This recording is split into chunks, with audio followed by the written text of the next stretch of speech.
1 யோவான் 2ஆம் அதிகாரம் 20ஆம் வசனம் 21ஆம் வசனம் எல்லோரும் கூட நாம் சேர்ந்து வாசிக்கலாம்.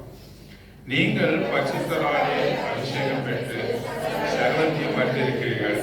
சத்தியத்தை நீங்கள் அறியாதனால் அல்ல, நீங்கள் சத்தியத்தை அறிந்திருக்கிறதுனாலும் ஒரு பொய்யுண்டாயிருக்கிறார் என்பதை நீங்கள் அறிந்திருக்கிறதுனாலும் உங்களுக்கு எழுதுகிறேன். சத்தியத்தை நீங்கள் அறியாதனால் அல்ல, நீங்கள் சத்தியத்தை அறிந்திருக்கிறதுனாலும். நாம் தேவனுடைய வார்த்தையை அறிந்திருக்கிறோம் இல்லையா? தேவனுடைய வார்த்தை சத்தியமா இருக்கிறது. சத்தியம் என்றால் என்ன? நான் செய்கிற சத்தியம் கிடையாது. சத்தியமா சொல்றேன், ஐ வில் ப்ராமிஸ். அந்த ப்ராமிஸ் இல்லை. சிறு பிள்ளைகள் எடுத்தா காட் ப்ராமிஸா, மதர் ப்ராமிஸா, ஃபாதர் ப்ராமிஸா அப்படின்னு சொல்றாங்கல்ல, அந்த ப்ராமிஸ் இல்லை. இது எந்த ப்ராமிஸ்? இது எது? சத்தியம் என்றால் என்ன? த ட்ரூத் என்று ஆங்கிலத்தில் போடப்பட்டிருக்கிறது. The truth. You know the truth. The truth shall set you free. சத்தியத்தையும் அறிவீர்கள், சத்தியம் உங்களை. சத்தியத்தை அறிந்திருந்தால் தான் என்ன பண்ணப்படுவோம்? நீங்கள் விடுதலையாக ஆவீர்கள். சத்தியத்தை நீங்கள் அடையவில்லை என்று சொன்னால் இன்னும் கூட நாம் பாவத்தின் பிடியிலே இருக்கிறோம். The truth shall set you free. சத்தியம் தான் உங்களை விடுதலையாக. வேதமே அவருடைய சத்தியமா இருக்கிறது. The Bible is truth. All the revelation is truth. அவருடைய வெளிப்பாடுகள் எல்லாம் அங்கே சத்தியமாக இருக்கிறது. சத்தியம் மாத்திரம் தான் விடுதலையாக. வேதத்தை வைத்துக் கொண்டு யார் பேசினாலும் எதை பேசினாலும் நம்ப வேண்டிய அவசியம் இல்லை. Whoever may take the Bible and teach you, preach you, edify you, but you have to verify whether it is in the Bible according to the truth of the word of God. சத்தியத்தினுடைய வார்த்தையின்படி அவைகள் இருக்கிறதா என்று சொல்லி பார்க்கணும். அது யாரா இருந்தாலும் சரி, மோஸ்ட் ரெஸ்பெக்டட் பைபிள் ஸ்காலரா இருந்தாலும் சரிதான், யாரா இருந்தாலும் சரிதான், உங்களுக்கு முன்னோர்களாக இருந்தாலும் சரிதான், நீங்க கேள்வி கேட்க வேண்டியவர்களாக இருக்கிறீர்கள். Bible is a logical book. You have to think logically. என்னுடைய முன்னோர்கள் இதை படித்தார்கள், இதன்படி நடந்தார்கள், அவர்கள் செய்துவிட்டு போனது சரியா இருக்கும் என்பது ஒரு காலமும் கிடையாது. அவர் கிருபையாய் வேதத்தை நம்மிடத்துல கொடுத்திருக்கிறார், கிருபையாய் கொடுத்திருக்கிறார். யார் எதை சொன்னாலும் we have to verify according to the word of God, the truth of God. வார்த்தையின் அடிப்படையிலே அவையெல்லாம் சரியா இருக்கிறதா என்று சோதித்து அறிய வேண்டியவர்களாக இருக்கிறோம். ஆகவேதான் verse 20 we read, நீங்கள் பரிசுத்தராலே அபிஷேகம் பெற்று சகலத்தையும் அறிந்திருக்கிறீர்கள். You know everything by the anointing, that by the anointing of the Spirit. You are anointed by the Spirit. நாம சத்திய ஆவினாலே நாம் என்ன பண்ணப்பட்டிருக்கோம்? அபிஷேகம் பண்ணப்பட்டிருக்கிறோம். We are anointed by the unction என்று ஆங்கிலத்தில் போடப்பட்டிருக்கு. ஆகவே நமக்கு ஒருவரும் போதிக்க வேண்டிய அவசியம் இல்லை. இந்த பரிசுத்த ஆவியானவரே நமக்கு போதிப்பார். எது உண்மை என்றும் எது பொய் என்றும் அவர் நமக்கு போதிப்பார். ஆகவே நீங்கள் சகலத்தையும் அறிந்திருக்கிறீர்கள். You know everything very well என்று போடப்பட்டிருக்கு. ஆக கட்டுக்கதை, இந்த மாதிரியான விஷயங்கள் என்னுடைய முற்பிதாக்கள் இதெல்லாம் பின்பற்றினார்கள், தேவனுடைய பிள்ளைகள் என்று சொல்லப்பட்டவர்கள் இதெல்லாம் பின்பற்றினார்கள் என்று சொல்லி எடுத்துக்கொள்ள வேண்டிய அவசியம் இல்லை. ஏன் என்று சொன்னால் நீங்கள் வேதத்தை படிக்கிறீர்கள், சத்தியத்தை படிக்கிறீர்கள். பாருங்க, என்ன கொஞ்ச காலத்துக்கு முன்னாடி என்ன மிகவும் பாதித்த ஒரு கேள்வி எனக்கு வந்தது. ஒரு ஏத்திஸ்ட் என்னை பார்த்து கேட்டார். ஒரு தேவனை அறியாத மனுஷன். He asked me a very good question. He told that he won't believe in Bible. I asked why. நான் வேதத்தை நம்புவதில்லை என்று சொன்னார். நான் குரானையும் நம்புவதில்லை என்று சொன்னார். குரான் யாருடைய புத்தகம்? அப்படியே பொறுமையா சொல்லாதீங்க, நல்ல சத்தமா சொல்லுங்க. இஸ்லாமியர்களுடைய புத்தகம், அல்லாஹ்வுடைய புத்தகம் சொல்றாங்க ஒருத்தர். என்னன்னா அல்லாஹ்னா தெய்வமா சொல்றாங்க. இஸ்லாமியர்களுடைய புத்தகம் தான் குரான். என்று சொல்றோம். இது ரெண்டுத்தையும் நம்புவதில்லை. ஏனென்று சொன்னால் இவைகள் குறிப்பிடப்பட்டவர்கள் மாற்றத்துக்குரியவைகள் அல்ல. உலகமானது மாறிக்கொண்டே இருக்கிறது. The world is changing, rules are changing, people are changing, society is changing rapidly. நீங்க வைத்திருக்கிற புத்தகம் வந்து சீல்டு ஒன்று. சீல்டு ஒன்றுன்னா இதுக்கு மேல நீங்க ஏதாவது ஆட் பண்ண முடியாது.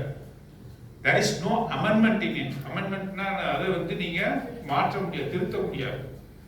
குரான் is also like that. குரானும் கூட, the holy குரானும் கூட அப்படித்தான் என்று அவர் சொன்னார். நான் என்ன சொல்லியிருக்கேன்? ஆமாம் என்று சொல்லிட்டு வந்திருப்பேனா? இல்லை. அவரிடத்துல என்ன சொன்ன? அமெண்ட்மெண்ட் உண்டு வேதத்தில் சொன்னார். அமெண்ட்மெண்ட் உண்டு என்று சொன்னேன். அதை வந்து என்ன பண்ணியிருக்காங்க? மெருகேற்றி கொண்டே இருந்திருக்கிறார்கள் என்று நான் சொன்னேன். எப்படி அதை வந்து மெருகேற்றி கொண்டிருந்தார்கள் பாருங்க. மத்தேயு சுவிசேஷம் 5ஆம் அதிகாரம். இந்த செர்மன் ஆன் மவுண்ட், அதாவது மலர் பிரசங்கத்தை குறித்து மத்தேயு சுவிசேஷம் 5ஆம் அதிகாரத்திலிருந்து நம்ம வாசிக்கிறோம். பாருங்க, இங்க ஆண்டவர் என்ன செய்யறாரு? அமெண்ட்மெண்ட் பண்றாரு. அமெண்ட்மெண்ட்னாக்கா அதில் திருத்தங்களை கொண்டு வருகிறார். பூர்வத்தாருக்கு என்று சொல்லும்பொழுது ஓல்டு டெஸ்டமெண்ட் லாவை குறிக்கிறது, மோசஸோடைய லாவை குறிக்கிறது, சட்டங்களை குறிக்கிறது, மோசேவனுடைய பிரமாணங்களை குறிக்கிறது. அதுல அவர் எப்படி அவர் மாற்றத்தை உண்டு பண்ணுகிறார் என்று நாம் இங்க பார்க்கலாம். பாருங்க, இங்க 21வது வசனம் நானே படிக்கிறேன். கொலை செய்யாதிருப்பாயாக, 21 கொலை செய்யாதிருப்பாயாக என்பதும் கொலை செய்கிறவன் நியாய தீர்ப்புக்கு ஏதுவாயிருப்பான் என்பதும் பூர்வத்தாருக்கு உரைக்கப்பட்டது என்று கேள்விப்பட்டிருக்கிறீர்கள். அப்படின்னா என்ன? கொலை செய்யக்கூடாது. கொலை செய்கிறவன் நியாய தீர்ப்புக்கு ஏதுவாயிருக்கிறான். கொலை செய்தவன் யாரு? எங்க எடுத்துட்டு போனோம்? நியாய தீர்ப்புக்கு கொண்டு போனோம்னு பூர்வத்தாருக்கு எழுதப்பட்டது. பூர்வத்தார்னா யாரு? மோசே காலகட்டங்களிலே எழுதப்பட்டிருக்கிறதே என்று யார் சொல்றது? ஆண்டவராகிய இயேசு சொல்றார். நான் உங்களுக்கு சொல்லுகிறேன். அத்தாரிட்டி வருது பாருங்க, அவருக்கு அத்தாரிட்டியோட சொல்றாரு. இப்ப நான் சொல்றேன், இதை நீ கேள்விப்பட்டிருக்கிறீர்கள். நான் உங்களுக்கு சொல்கிறேன், தன் சகோதரனை நியாயம் இல்லாமல் கோபித்துக் கொள்பவன் நியாய தீர்ப்புக்கு ஏதுவா இருப்பான். கொலை செய்ய வேண்டிய அவசியமே இல்லை. ஒருத்தவனை பார்த்து முட்டாளே, உனக்கு ஒன்றும் தெரியாது அப்படின்னு யாரையாவது பார்த்துறீங்க சொன்னாவே நீங்க யாரு? கொலைகாரம். முதல்ல நீங்க கொலை செய்தவங்க தான் நியாய தீர்ப்பு கொண்டு போவாங்க. அங்க கத்தி எடுத்து ஒரு மனுஷனை குத்துறாதான் வந்து என்னது நியாய தீர்ப்பு? எங்க? பூர்வத்தாருக்கு, Old Testament law. when you stab a person with a knife, you are before the judgment seat. You are condemned to be a criminal. ஆண்டவராகிய இயேசு கிறிஸ்து இன்னும் மேற்படியாக ஒன்று உயர்த்துகிறார். எப்படி தெரியுமா உயர்த்துகிறாரு? உன்னுடைய சகோதரனை நீ என்ன செய்யக்கூடாது? உன் சகோதரன் நியாயம் எல்லாம் கோபித்துக் கொள்வதே என்னது? நீ கோபித்துக் கொண்டால் என்ன நடக்கும்? நீ கொலை செய்கிறவனுக்கு ஈடாக இருப்பாய் என்று சொல்லுகிறார். அப்போ மோசஸோட லா வந்து பெருசா, ஆண்டவராகிய இயேசு கிறிஸ்துவோட பிரமாணங்கள் பெருசா? மெருகேற்றி மேலே தூக்கி வைத்திருக்கிறார். இது நினைக்கும் போது நமக்கு எப்படி இருக்கு? சட்ட பிரமாணமே போதும் அப்படின்னு நினைக்கிறேன். நம்ம காரணம் இல்லாம எல்லாரும் பேர் என்ன பண்றோம்? காரணம் இல்லாம எல்லாரும் நம்ம கணவன் இடத்துல கோச்சிக்கிறோம், மனைவி இடத்துல கோச்சிக்கிறோம், பிள்ளைங்க இடத்துல கோச்சிக்கிறோம், கோபித்து கொண்டே இருக்கிறோம். ஃப்ரெண்ட்ஸ் கிட்ட கூட என்ன பண்றோம்? ஒரு நாள் காலையில இருந்து பேச வந்தாக்கா முகத்தை எப்படி திருப்பிக்கிறோம்? இப்படி திருப்பி அவங்க என்ன பண்றாங்க? காரணம் என்ன? காரணம் நேற்று நான் அவளுக்கு என்ன செய்தேன், நான் என்ன பண்ண அவளுக்கு, ஏன் அப்படி கோச்சுக்கிற? காரணம் இல்லாம தவிக்கிறாங்க. 2 நாள் தவிக்க விடுவோம் அப்படின்னு நம்ம என்ன பண்றோம்? 2 நாள் தவிக்க விடுவோம் அவங்கள அப்படின்னு நம்ம என்ன பண்றோம்? அவங்கள தவிக்க விடுறோம். காரணம் இல்லாமல் கோச்சிக்கினாவே நீங்க என்னது? மரண தீர்ப்புக்கு, ஆக்கினை தீர்ப்புக்கு நீ இருக்கிறா. இப்ப என்ன அமெண்ட்மெண்டா இல்லையா? சொல்லுங்க, இது என்ன பண்ணிருக்காரு? அமெண்ட்மெண்டா என்ன அர்த்தம்? தீர்த்தத்தை செய்திருக்கிறார், ஒரு சட்டத்தை திருத்தம் செய்திருக்கிறார் என்று சொல்லி நாம் இங்கே பார்க்கிறோம். பாருங்க, அடுத்த காரியத்தை நாம் பார்க்கும் பொழுது விபச்சாரம் 27ஆம் வசனம் verse 27. விபச்சாரம் செய்யாதிருப்பாயாக என்பது பூர்வத்தாருக்கு உரைக்கப்பட்டது என்று கேள்விப்பட்டிருக்கிறீர்கள். அப்படின்னா என்ன?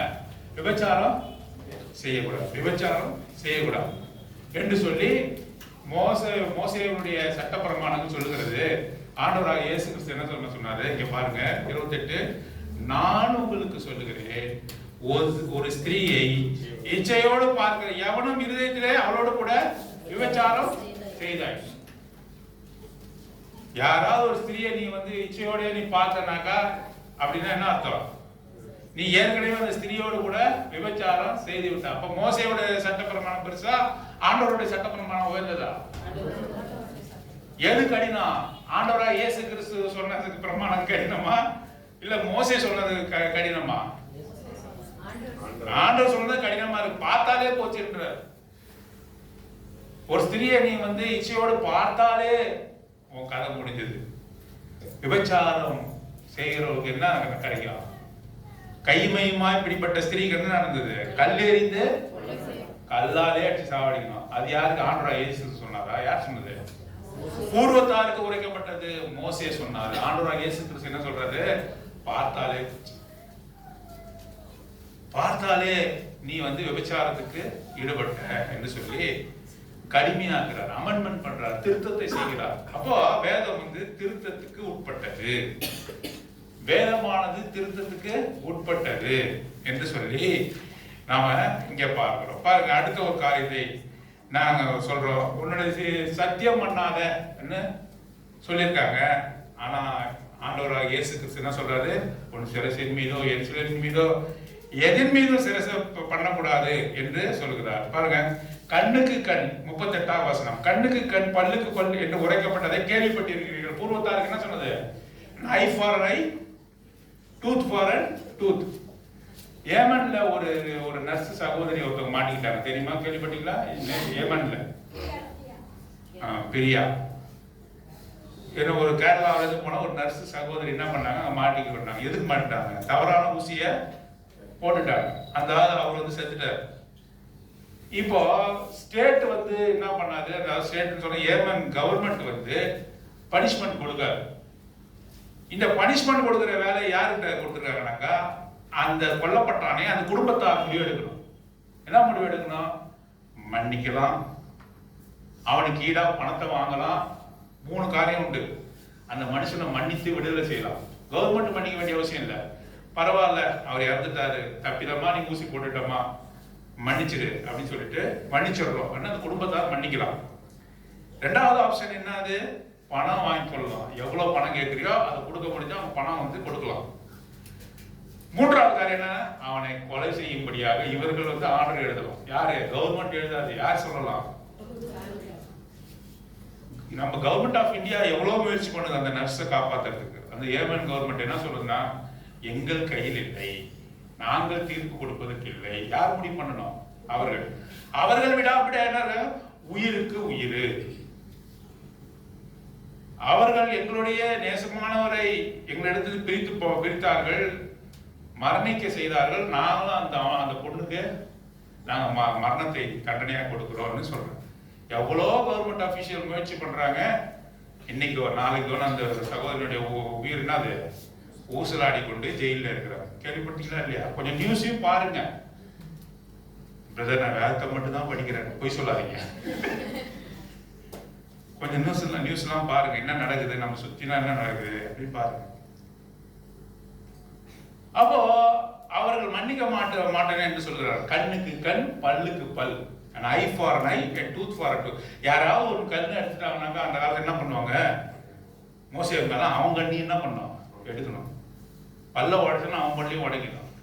உயிர் எடுத்தாலும் அவன் உயிர் எடுக்கணும். இது பூர்வத்தாருக்கு சொல்லப்பட்டது.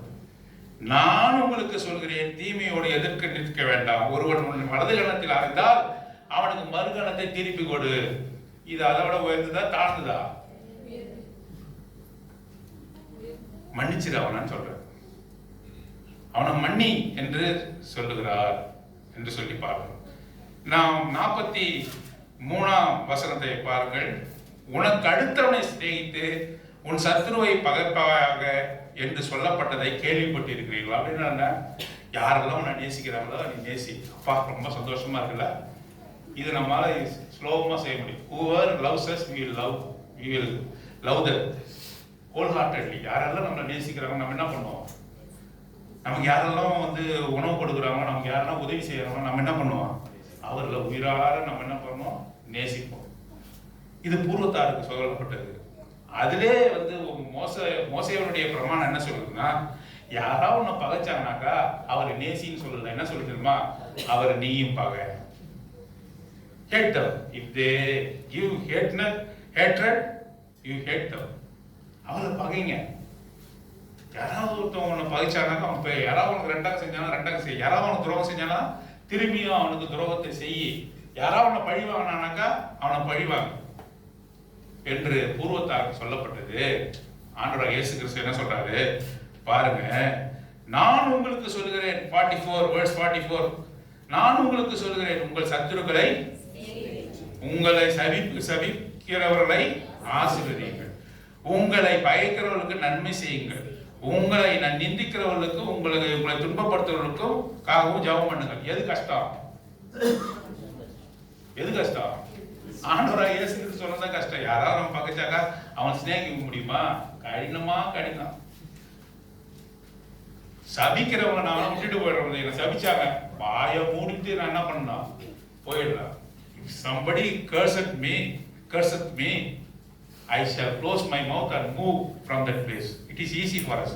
நம்ம ஆண்டவராகிய இயேசு கிறிஸ்து சொல்றா, அவன் சபிச்சானா நீ அவனை பார்த்து என்ன சொன்னா, உன் மீது ஆசீர்வாதம் தங்கத்தக்கதாகுது, நீ ஆசீர்வதிக்கப்படணும், நீ மாவு பேசுகிற தொட்டி ஆசீர்வதிக்கணும், உன்னோட வீட்டுல எண்ணெய் பெருக்கணும், நீ நல்லா இருக்கணும். அவனை நாசமா போடா அப்படின்னு சொல்றான், நீ நல்லா இருப்பா அப்படின்னு நீ சொல்லணும். நீ கடந்து போக கூடாது, அது இல்லை ஆண்டவருடைய திட்டம். நீ அவனுக்கு என்ன செய்யணும்? நன்மை செய்கிறவர்களுக்கே நன்மை செய்தால் என்ன லாபம்?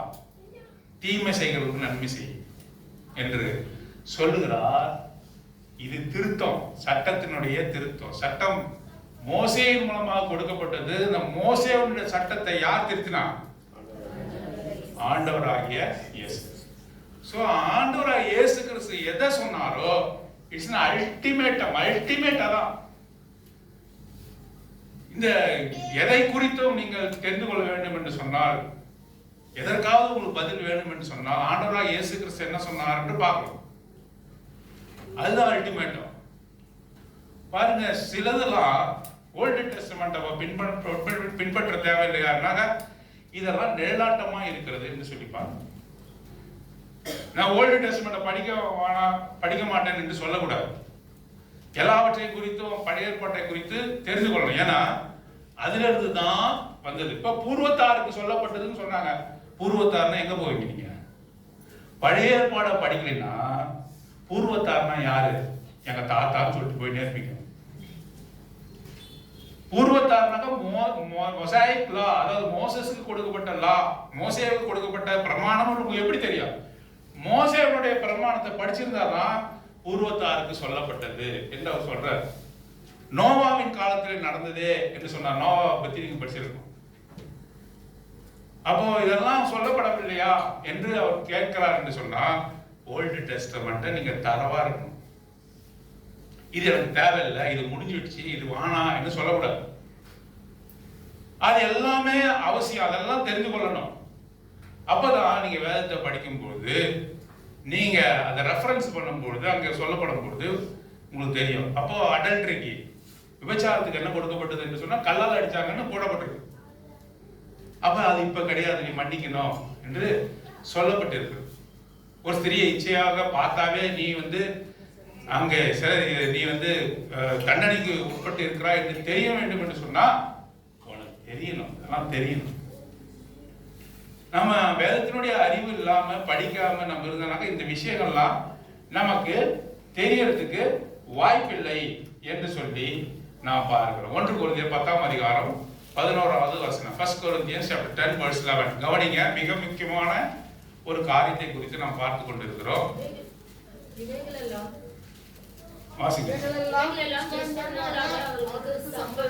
திஷ்டாந்தரங்களாக அவளுக்கு சம்பவித்தது. யாருக்கு? இயேசு கிறிஸ்துவின் காலத்தில் இருக்கிறவங்க இல்ல. யாருக்கு சம்பவித்தது?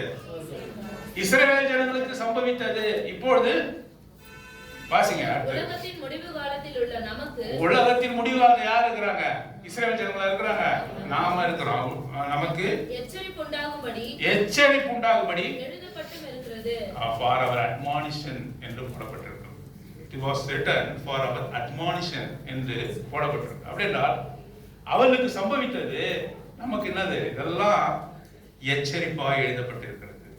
எச்சரிப்பாய் எழுதப்பட்டிருக்கிறது. ஊசா பெட்டி தொட்டா என்பது தேவையில்லை என்று சொல்லக்கூடாது.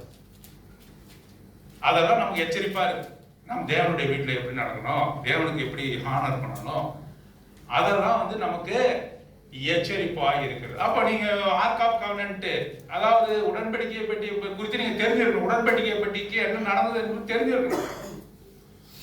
தெரிந்தாதான் நம்ம என்ன செய்ய முடியும்னாக்கா அதுக்குரிய ரெஃபரன்ஸை நம்ம கொடுக்க முடியும். ஆண்டவர் அதை எப்படி நமக்கு இந்த காலகட்டத்திலே கொண்டு வந்திருக்கிறார் என்பதை அறிந்து அதுக்குரிய மரியாதையை நாம கொடுக்க முடியும். ஆகவே இதெல்லாம் நமக்கு எச்சரிப்பாய் எழுதப்பட்டிருக்கிறது என்று சொல்லி நாம் உணர்ந்து கொள்கிறோம். பாருங்க, உடன்படிக்கை பெட்டி குறித்து நம்ம அறிந்து கொள்ள வேண்டியது இல்லை என்ற அவசியம் இல்லை. வெளிப்படுத்தின விசேஷம் 11ஆம் அதிகாரம் எடுங்க. வெளிப்படுத்தின விசேஷம் 11ஆம் அதிகாரம். வெளிப்படுத்தின விசேஷம் 11ஆம் அதிகாரம் 19வது வசனம், verse 19. அப்பொழுது பரலோகத்தில் தேவனுடைய ஆலயம் திறக்கப்பட்டது. எங்க திறக்கப்பட்டது? அவருடைய ஆலயத்திலே அவருடைய உடன்படிக்கை பெட்டி, சத்தமா வாசிங்க, அவருடைய ஆலயத்திலே அவருடைய உடன்படிக்கையின் பெட்டி காணப்பட்டது. அப்பொழுது மின்னல்களும் சத்தங்களும் இடிமுழக்கங்களும் பூமி அதிர்ச்சிகளும் பெருங்கல்மழை உண்டாயின. இது வந்து சம்பவிக்க போற காரியத்தை குறித்து சொல்லுது. உடன்படிக்கை பெட்டியை பற்றி உனக்கு தெரியலனாக்கா, உடன்படிக்கை பெட்டி எங்க இருக்குது? இப்ப இங்க பரலோகத்தில் இருக்கிறது. நிழலாட்டமாகத்தான் பூமியிலே மோசேக்கு அந்த தரிசனத்தை கொடுத்து உடன்படிக்கையை பெட்டி, மற்ற காரியம், திரைசீலை எல்லாவற்றையும் வைத்தார். தேவாலயத்திலே மகா பரிசுத்த ஸ்தலத்துக்கும் பரிசுத்த ஸ்தலத்துக்கு நடுவாக திரைச்சீலை இருக்கிறது. ஆண்டவராகிய இயேசு கிறிஸ்து அவர் எபிரேயர்ல எழுதும் பொழுது பரிசுத்தாவியினால் சொல்லப்பட்டிருக்கிறது, தமது மாமிசத்தின் திரைச்சீலை வழியா உள்ள நுழைஞ்சான்னு போட்டிருக்கு. திரைச்சீலை கிழிந்தது. அவர் மரிக்கும் பொழுது சிலுவையிலே தனது ஜீவனை விடும் பொழுது திரைச்சீலை இரண்டாக மேலிருந்த வாழியாக கிழிந்தது போடப்பட்டிருக்கு. எபிரேயர்ல என்ன சொல்லப்பட்டிருக்கு? அவருடைய தமது மாமிசத்தின் திரைச்சீலை வழியாக அவர் உள்ளே நுழைந்தார் என்று போடப்பட்டிருக்கு. எப்படின்னா மாம்சத்தை கிழித்து ரத்தத்தை சிந்தி மாம்சத்தின் திரைச்சீலை வழியாக உள்ளே நுழைந்தார். திரைச்சீலை பத்தி குறித்து தெரியும்னா எப்படி நீங்க வந்து சொல்லுவீங்க? சொல்ல முடியாது இல்லையா? ஆகவே எல்லாமே இம்பார்ட்டன்ட். அது செயல்படுத்தப்படலனாலும் எங்க அந்த ரூட் எங்க இருக்குது, வேறு எங்க இருக்கிறது என்பதை நாம் தெரிந்து கொள்ள அவசியமாக இருக்கிறது என்பதை குறித்து நாம் பார்ப்போம். எபிரேயர் 10ஆம் அதிகாரம் 1ஆம் வசனம். எபிரேயர் 10:1 வாசிங்க. நியாயப்பிரமாணமானது வரப்போகிற நன்மைகளின் பொருளாயிராமல் அவைகள் நிழல்கள் இல்லாம நிஜம் கிடையாது, நிஜம் இல்லாம நிழல் கிடையாது. ரெண்டுமே ஒண்ணுதான். ஒரு நிஜம் இருக்குதுன்னு சொன்னா அதுக்கு என்ன இருக்கும்? நிழல் இருக்கு. நீங்க நடந்து போறீங்க, உங்களுடைய ஷேடோ எங்க விழுது? ஒண்ணு பின்னாடி விழுது, உங்களுக்கு மத்தியில விழுது, எல்லாம் முன்னாடி விழுது. ஆகவே நிழல்கள் கண்டிப்பாக ஒரு நிஜம் இருக்குன்னா நிழல்கள் இருக்கும் என்பது சத்தியமான காரியம். எபிரேயர் 9ஆம் அதிகாரம் 24ஆம் வசனம். எபிரேயர் 9ஆம் அதிகாரம் 24ஆம் வசனம். பரிசுத்த ஸ்தலத்துக்கு அடையாளமான இரண்டாம் ஸ்தலத்தை குறித்து அடையாளமா இருக்கிறது. It's shadow, it's an example, it's an examples என்று அங்கே சொல்லப்பட்டிருக்கிறது என்று சொல்லி பார்க்கிறோம். எபிரேயர் 9ஆம் அதிகாரம் 10ஆம் வசனம். இவைகள் சீர்திருத்தல் உண்டாகும் காலம் வரைக்கும் நடந்தேறும்படி கட்டளையிடப்பட்ட போஜன பானங்களும் பலவித ஸ்நானங்களும் சரீரத்துக்கேற்ற சடங்குகளுமே அல்லாமல் வேறல்ல. இதெல்லாம் இருக்கிறது. இதெல்லாம் இதனுடைய ஞான அர்த்தம் என்ன என்பதை தெரிந்து கொள்ள வேண்டியவர்களாக நாம் இருக்கிறோம். ரோமருக்கு எழுதின 10ஆம் அதிகாரம் 4ஆம் வசனம். Romans chapter 10 verse 4. Romans chapter 10 verse 4. எவனுக்கும் நியாயப்பிரமாணத்தின் முடிவு, Lord Jesus Christ is the culmination, is the end of the law என்று சொல்லி நாம் வாசிக்கிறோம். அப்ப சட்டப்பிரமாணம்னா நான் தெரியும் உனக்கு. சட்டப்பிரமாணத்தை முடித்து வைத்தவர் ஆண்டவராக இயேசு கிறிஸ்து. பிரமாணத்தை ஒழிக்க வந்தவர் அல்ல அவர். அப்போ மத்தேயு சுவிசேஷம் 5ஆம் அதிகாரத்தில் என்ன சொல்றாருனாக்கா, அவைகளை நான் ஒழிக்க வரவில்லை, அவைகளை நிறைவேற்றவே வந்தேன் என்று சொல்கிறார். நியாயப்பிரமாணத்தை யார் நிறைவேற்றி முடித்தார்? ஆண்டவர் நிறைவேற்றி முடிந்தார். ஆகவே நியாயப்பிரமாணம் நம் மீது ஆளுகை செய்யவில்லை.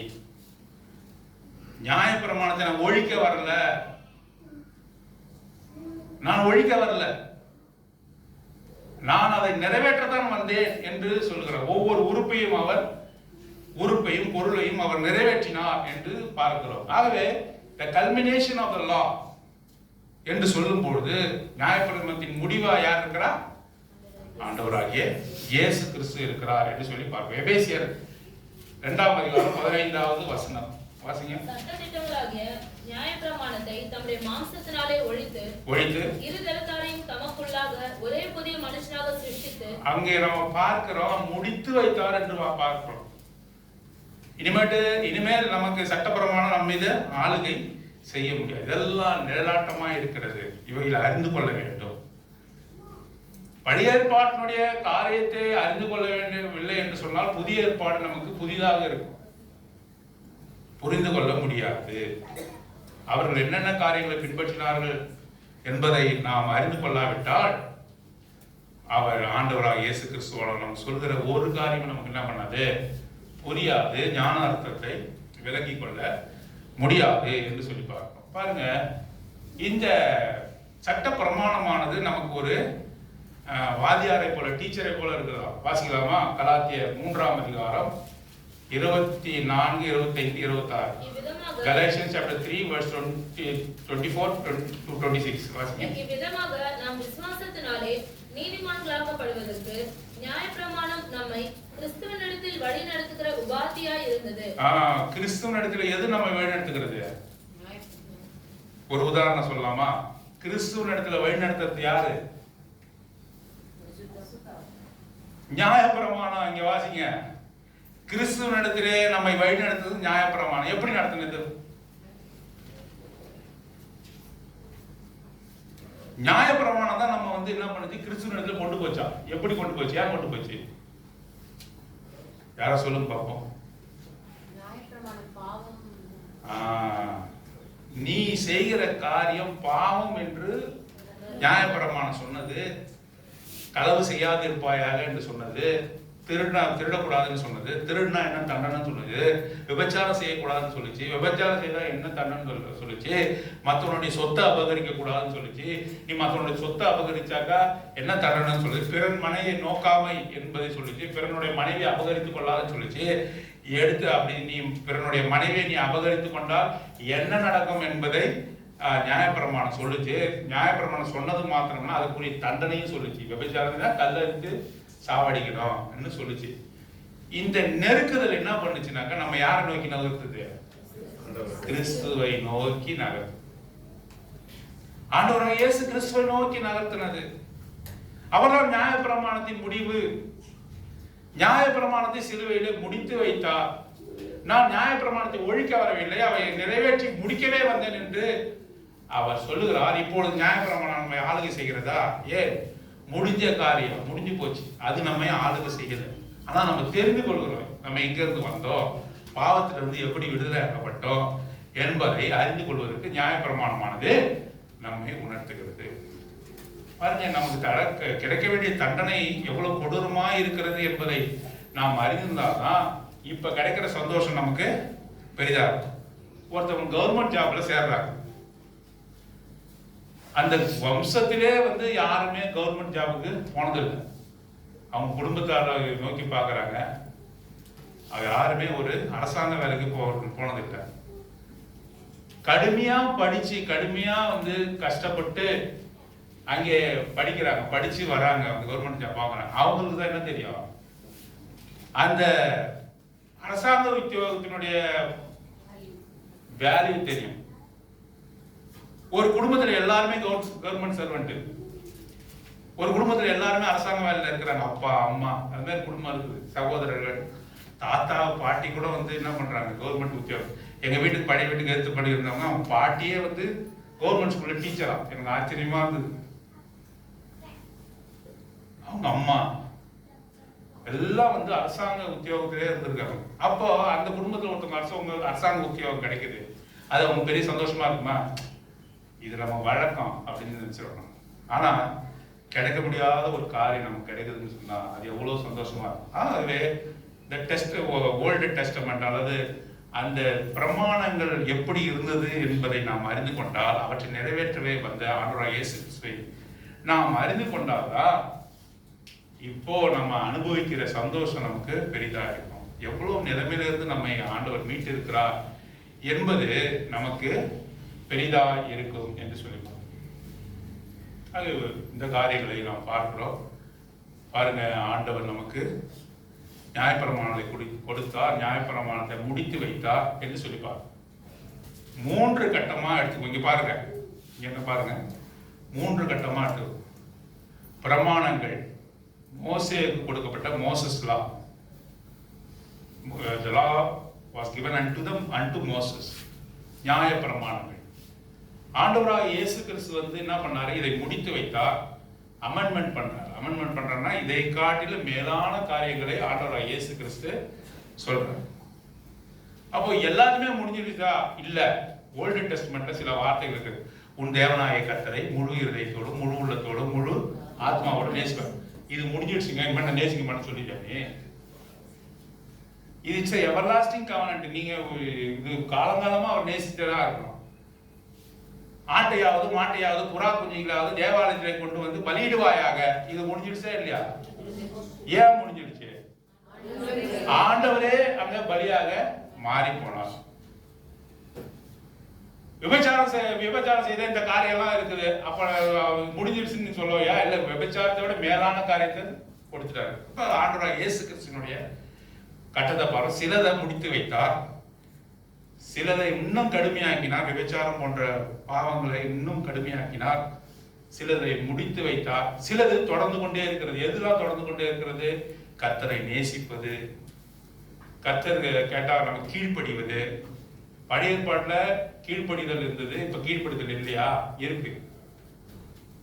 அப்போ பழைய ஏற்பாட்டுல இருந்த கீழ்ப்படிதல் இருக்கு. அப்புறம் அப்போஸ்தலருடைய காலம் வந்தது. ஆண்டவராகிய இயேசு கிறிஸ்துவுக்கு பிறகு யாருடைய காலம்? அவருடைய அப்போஸ்தலருடைய காலம். அப்போஸ்தலருடைய காலத்துல அவர்கள் என்ன பண்ணாங்க? பிரமாணங்களை கொடுத்தார்கள்.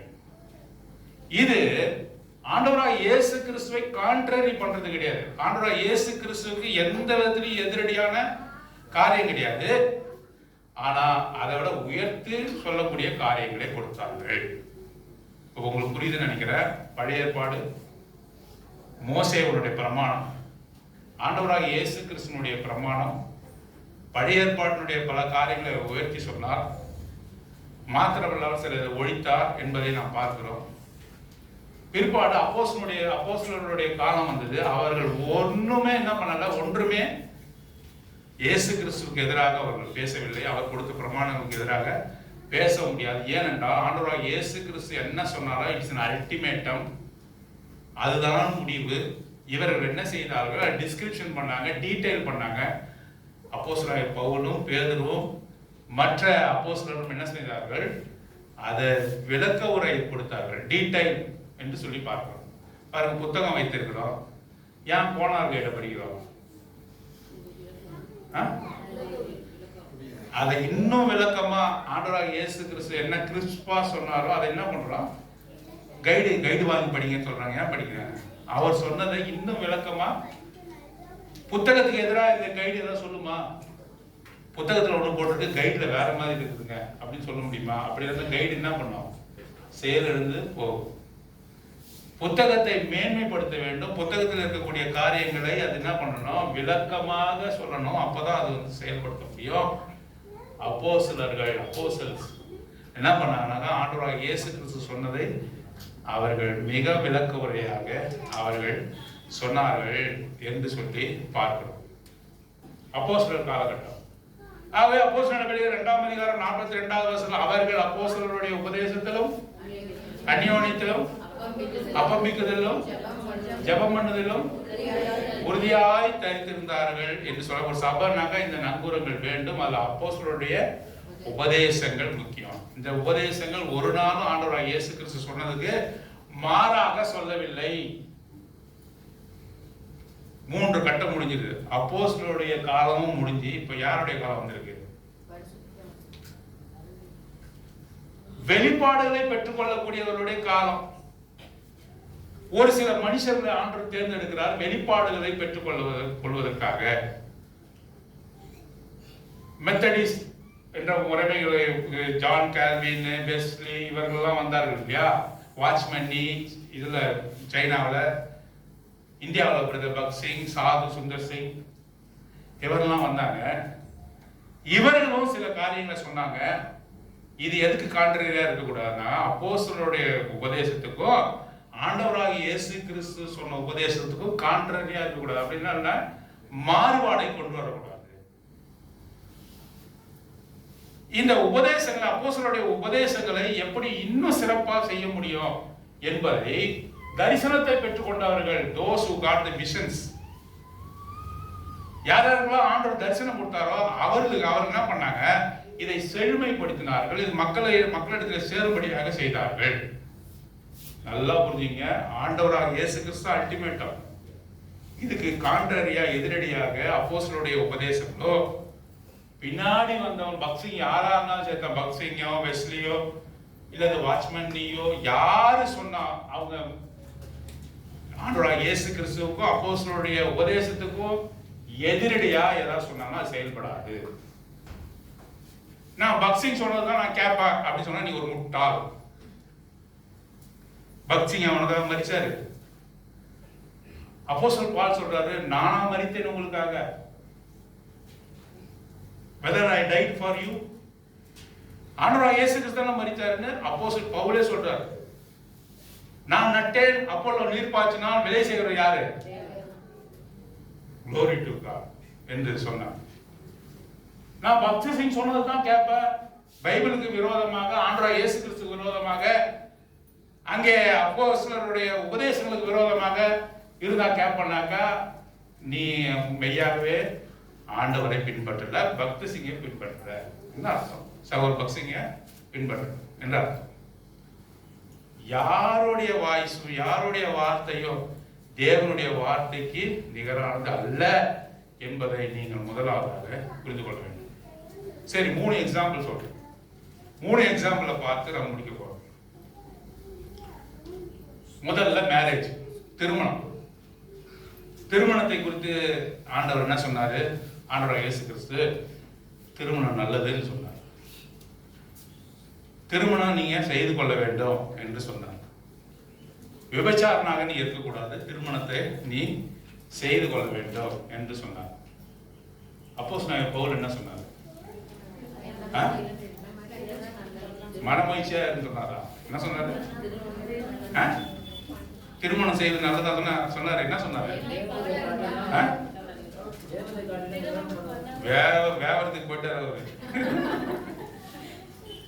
திருமணம் நல்லது சொன்னாரா? என்ன மாதிரியே நீங்க தனியா இருந்தா நல்லது, உபத்திரம் அதிகம் என்று சொல்றாரு. 1 கொரிந்தியர் 7ஆம் அதிகாரம், நீங்கள் எனக்கு எழுதின முதல் வசனம் காரியங்களை, 1 கொரிந்தியர் chapter 7, நீங்கள் எனக்கு எழுதின காரியங்களை குறித்து நான் எழுதுகிறது என்னவென்றால், ஸ்திரீயை தொடாமல் இருப்பது மனுஷனுக்கு,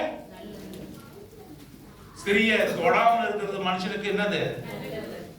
எவ்வளவு அனுபவிச்சு அதை சொல்லியிருக்காரு பாருங்க. ஸ்திரீ இடத்துல போகாமல் இருப்பது, ஸ்திரீயை விவாகம் பண்ணாமல் இருப்பது மனுஷனுக்கு நல்லது என்று சொல்லியிருக்காரு. இது அவருக்கு எதிராக இருக்குதா? ஆண்டவராகிய இயேசு கிறிஸ்துவுக்கு இல்ல. அவர் சொல்றாரு, என்னோட அனுபவத்திலிருந்து நான் உங்களுக்கு சொல்றேன், ஆண்டவராகிய இயேசு கிறிஸ்து அப்படி சொல்லலன்னு சொல்றேன். அதையும் சொல்றேன். இந்த கொரிந்தியர் 7ஆம் அதிகாரம் முழுவதுமாக வீட்டில் போய் படிங்க. இது கர்த்தர் சொல்றாரு. இது கர்த்தர் சொல்லல, நான் சொல்றேன். உங்களுக்கு ஒரு யோசனையா சொல்றேன். ஸ்திரீயை தொடாமல் இருப்பது நல்லது, விவாகம் பண்ணாமல் இருப்பது நல்லது. ஏன் விவாகம் பண்ணாமல் இருப்பது நல்லது என்றா, அநேக பிரச்சனைகள் வருதுன்னு சொல்றாரு. நம்ம என்ன வாசிக்கிறோம்? அநேக பிரச்சனைகள் அங்கே வருகிறது என்று பார்க்கணும். 26ஆம் வசனம் யாரா வாசிங்க. அது என்னவெனில், 26 verse 26 வாசிங்க. என்னவெனில் இப்பொழுது உண்டாயிருக்கிற துன்பத்து நிமித்தம் விவாகம் இல்லாமல் இருக்கிறது மனுஷனுக்கு நலமாய் இருக்கும் என்று எண்ணுகிறேன். அப்ப அங்க இருக்கிற காரியத்தெல்லாம் பார்க்கிறாரு. அங்க ரொம்ப கஷ்டமான காரியமா இருக்குது. அவர் வாழ்ந்த நாட்கள்ல கடினம். குடும்பங்கள் ஒன்றாக வாழ்வது என்பது ரொம்ப கடினம். ஆகவே விவாகம் இல்லாமல் இருப்பது நல்லது. 27 மனைவியோடு கட்டப்பட்டு இருந்தால் அவிழ்க்கப்பட வகை தேடாதே, நீ மனைவி இல்லாதவன் இருந்தால் மனைவியை தேடாதே என்று அவர் சொல்லுகிறார். இதெல்லாம் அவரே சொல்றார். யார் சொல்றாரு? அப்போஸ்தலன் பவுல் சொல்றாரு. அவர் என்ன சொல்றாரு? ஒரு அட்வைஸா சொல்றாரு. கர்த்தர் சொல்கிறார் என்று சொல்றாரு, அதெல்லாம் நீ செய்யணும். இத ஒரு அட்வைஸா ஏத்துக்கோ அப்படின்னு சொல்றோம். நம்ம கூட நிறைய பேர் அட்வைஸ் கொடுக்குறாங்கல்ல, இந்த அட்வைஸ் கேட்டு நம்ம அநேகர் என்ன பண்றோம்? சுகருங்க எனக்கு நீங்க வார்த்தை போய் சொல்லி பாருங்க. எனக்கு ஒரு சுகர், எனக்கு சுகருங்க, எனக்கு டயபிட்டிஸ், மாத்திரையெல்லாம் ஒதுக்கி வச்சிருக்கேன். அலோபதி பக்கம் போவாதீங்க. Don't go to allopathy doctor, don't take medication என்று அட்வைஸ் பண்ணணும். இன்னொன்று வெறிய இந்த சரீரம் அடக்கத்தினாலே சாப்பாட்டை குறைக்கிறதுனால, சாப்பாட்டில் சில சேஞ்ச் பண்ணுறதுனால நீங்கள் கொண்டு வர முடியும் என்று சொல்கிறாங்க. அட்வைஸ்க்கு மேலே அட்வைஸ், அட்வைஸ் மேலே அட்வைஸ். யூடியூப்னு ஒன்று இருக்குது, அது திறந்தா என்ன வருது? ஒருத்தன் அந்த கிழங்க சாப்பிடக்கூடாதுன்றான். அதைத்தான் நீ முதல்ல வேக வச்சு காலையில் எழுந்து சாப்பிடணுன்றான். வெந்தயத்தை காலையிலேருந்து டம்ளரில் ஊற வச்சு சாப்பிடணும். வெந்தயத்தை சேர்க்கவே சேர்க்காத ஒருத்தவங்க யாரு சொல்றத நம்புறது? யார் சொல்றது நம்புறது? அவங்க அனுபவத்தில் சொல்றாங்க. அப்போஸ்தலன் பவுல் சொல்றாரு, தன்னோட அனுபவத்தில் இருந்தோ நடைபெறுகிற காரியங்கள் இருந்தோ அவர் சொல்லுகிறார். ஆகவே என்னன்னாக்கா, விவாகம் இல்லாமல் இருப்பது நல்லது, மனைவியை தேடாதே என்று சொல்றாரு. ஏனென்றால் இன்னொரு காரணம் சொல்றாரு, நீ திருமணமாகாமல் இருந்தா கர்த்தருக்கு அதிகமான நேரத்தை என்ன பண்ண முடியும்? உன்னால கொடுக்க முடியும் என்று சொல்லி இங்கே சொல்லுகிறார். பாருங்க, நீங்கள் 32 நீங்கள் வாசிங்க. 32 விரும்புகிறேன். விவாகம் இல்லாதவன் திருமணம் ஆகாதவன் என்ன நினைக்கிறான்? கர்த்தருக்கு எப்படி பிரியமா இருக்கலாம் என்று கவலைப்படுகிறான். கர்த்தருக்காக கவலைப்படுறான். அவனுக்கு வேற யோசனையே இல்லை. திருமணம் ஆகாம இருந்தாக்க உண்மையாவே என்ன பண்ணுவாங்க? கர்த்தருக்கு எப்படி பிரியமா இருக்கணும், கர்த்தருக்கு எப்படி நம்ம உண்மையா ஊழி செய்யணும் அப்படின்னு யோசிக்கிறாங்க. திருமணம் பண்ணவன் என்ன பண்றாங்க? விவாகம் பண்ணினவன் தன் மனைவிக்கு எப்படி பிரியமா இருக்கலாம் என்று நாளைக்கு என்ன சாப்பாடு, இன்னைக்கு என்ன சாப்பாடு, என் மனைவிக்கு என்ன ட்ரெஸ் எடுத்து கொடுக்கணும், புடவை எடுத்து கொடுக்கணும், இந்த கலர் சரியில்லைன்னு சொன்னா அங்க இதுல டெக்ஸ்டைல் என்னது ஷோரூம்ல போய் உட்காந்து எப்படி 2 மணி நேரம் இந்த வெளியே உட்காந்து இருக்கிறது 2 மணி நேரம் ஆகுது. அங்க உள்ள போய் புடவை செலக்ட் பண்ணிட்டு வந்தா கூட என்ன பண்றாங்க? அடுத்த நாள் வீட்டுல போய் கட்டி பார்த்துட்டு நீ சரியில்லை, நீங்களும் தான், நான் என்னத்துக்கு வரணும், நீங்களும் தான் வரணும், நீங்களும் தான் புடவையை மாத்தத்துக்கு வரணும். நான் எடுக்கும் போதே சொல்றோம், இந்த புடவை நீங்க திரும்ப மாத்தாதபடி இன்னும் 1 மணி நேரம் கூட எடுத்து அதை வாங்க முடியாது. எடுத்துட்டு வீட்டுல போய் அதை கட்டி பார்த்து அங்க என்ன சொல்றாங்க? இது சரி வரல, நாளைக்கு போய் மாத்து. சரி போய் மாத்து, வண்டி இல்ல, நீங்களும் தான் வாங்க. இப்போ உலகத்துக்குரிய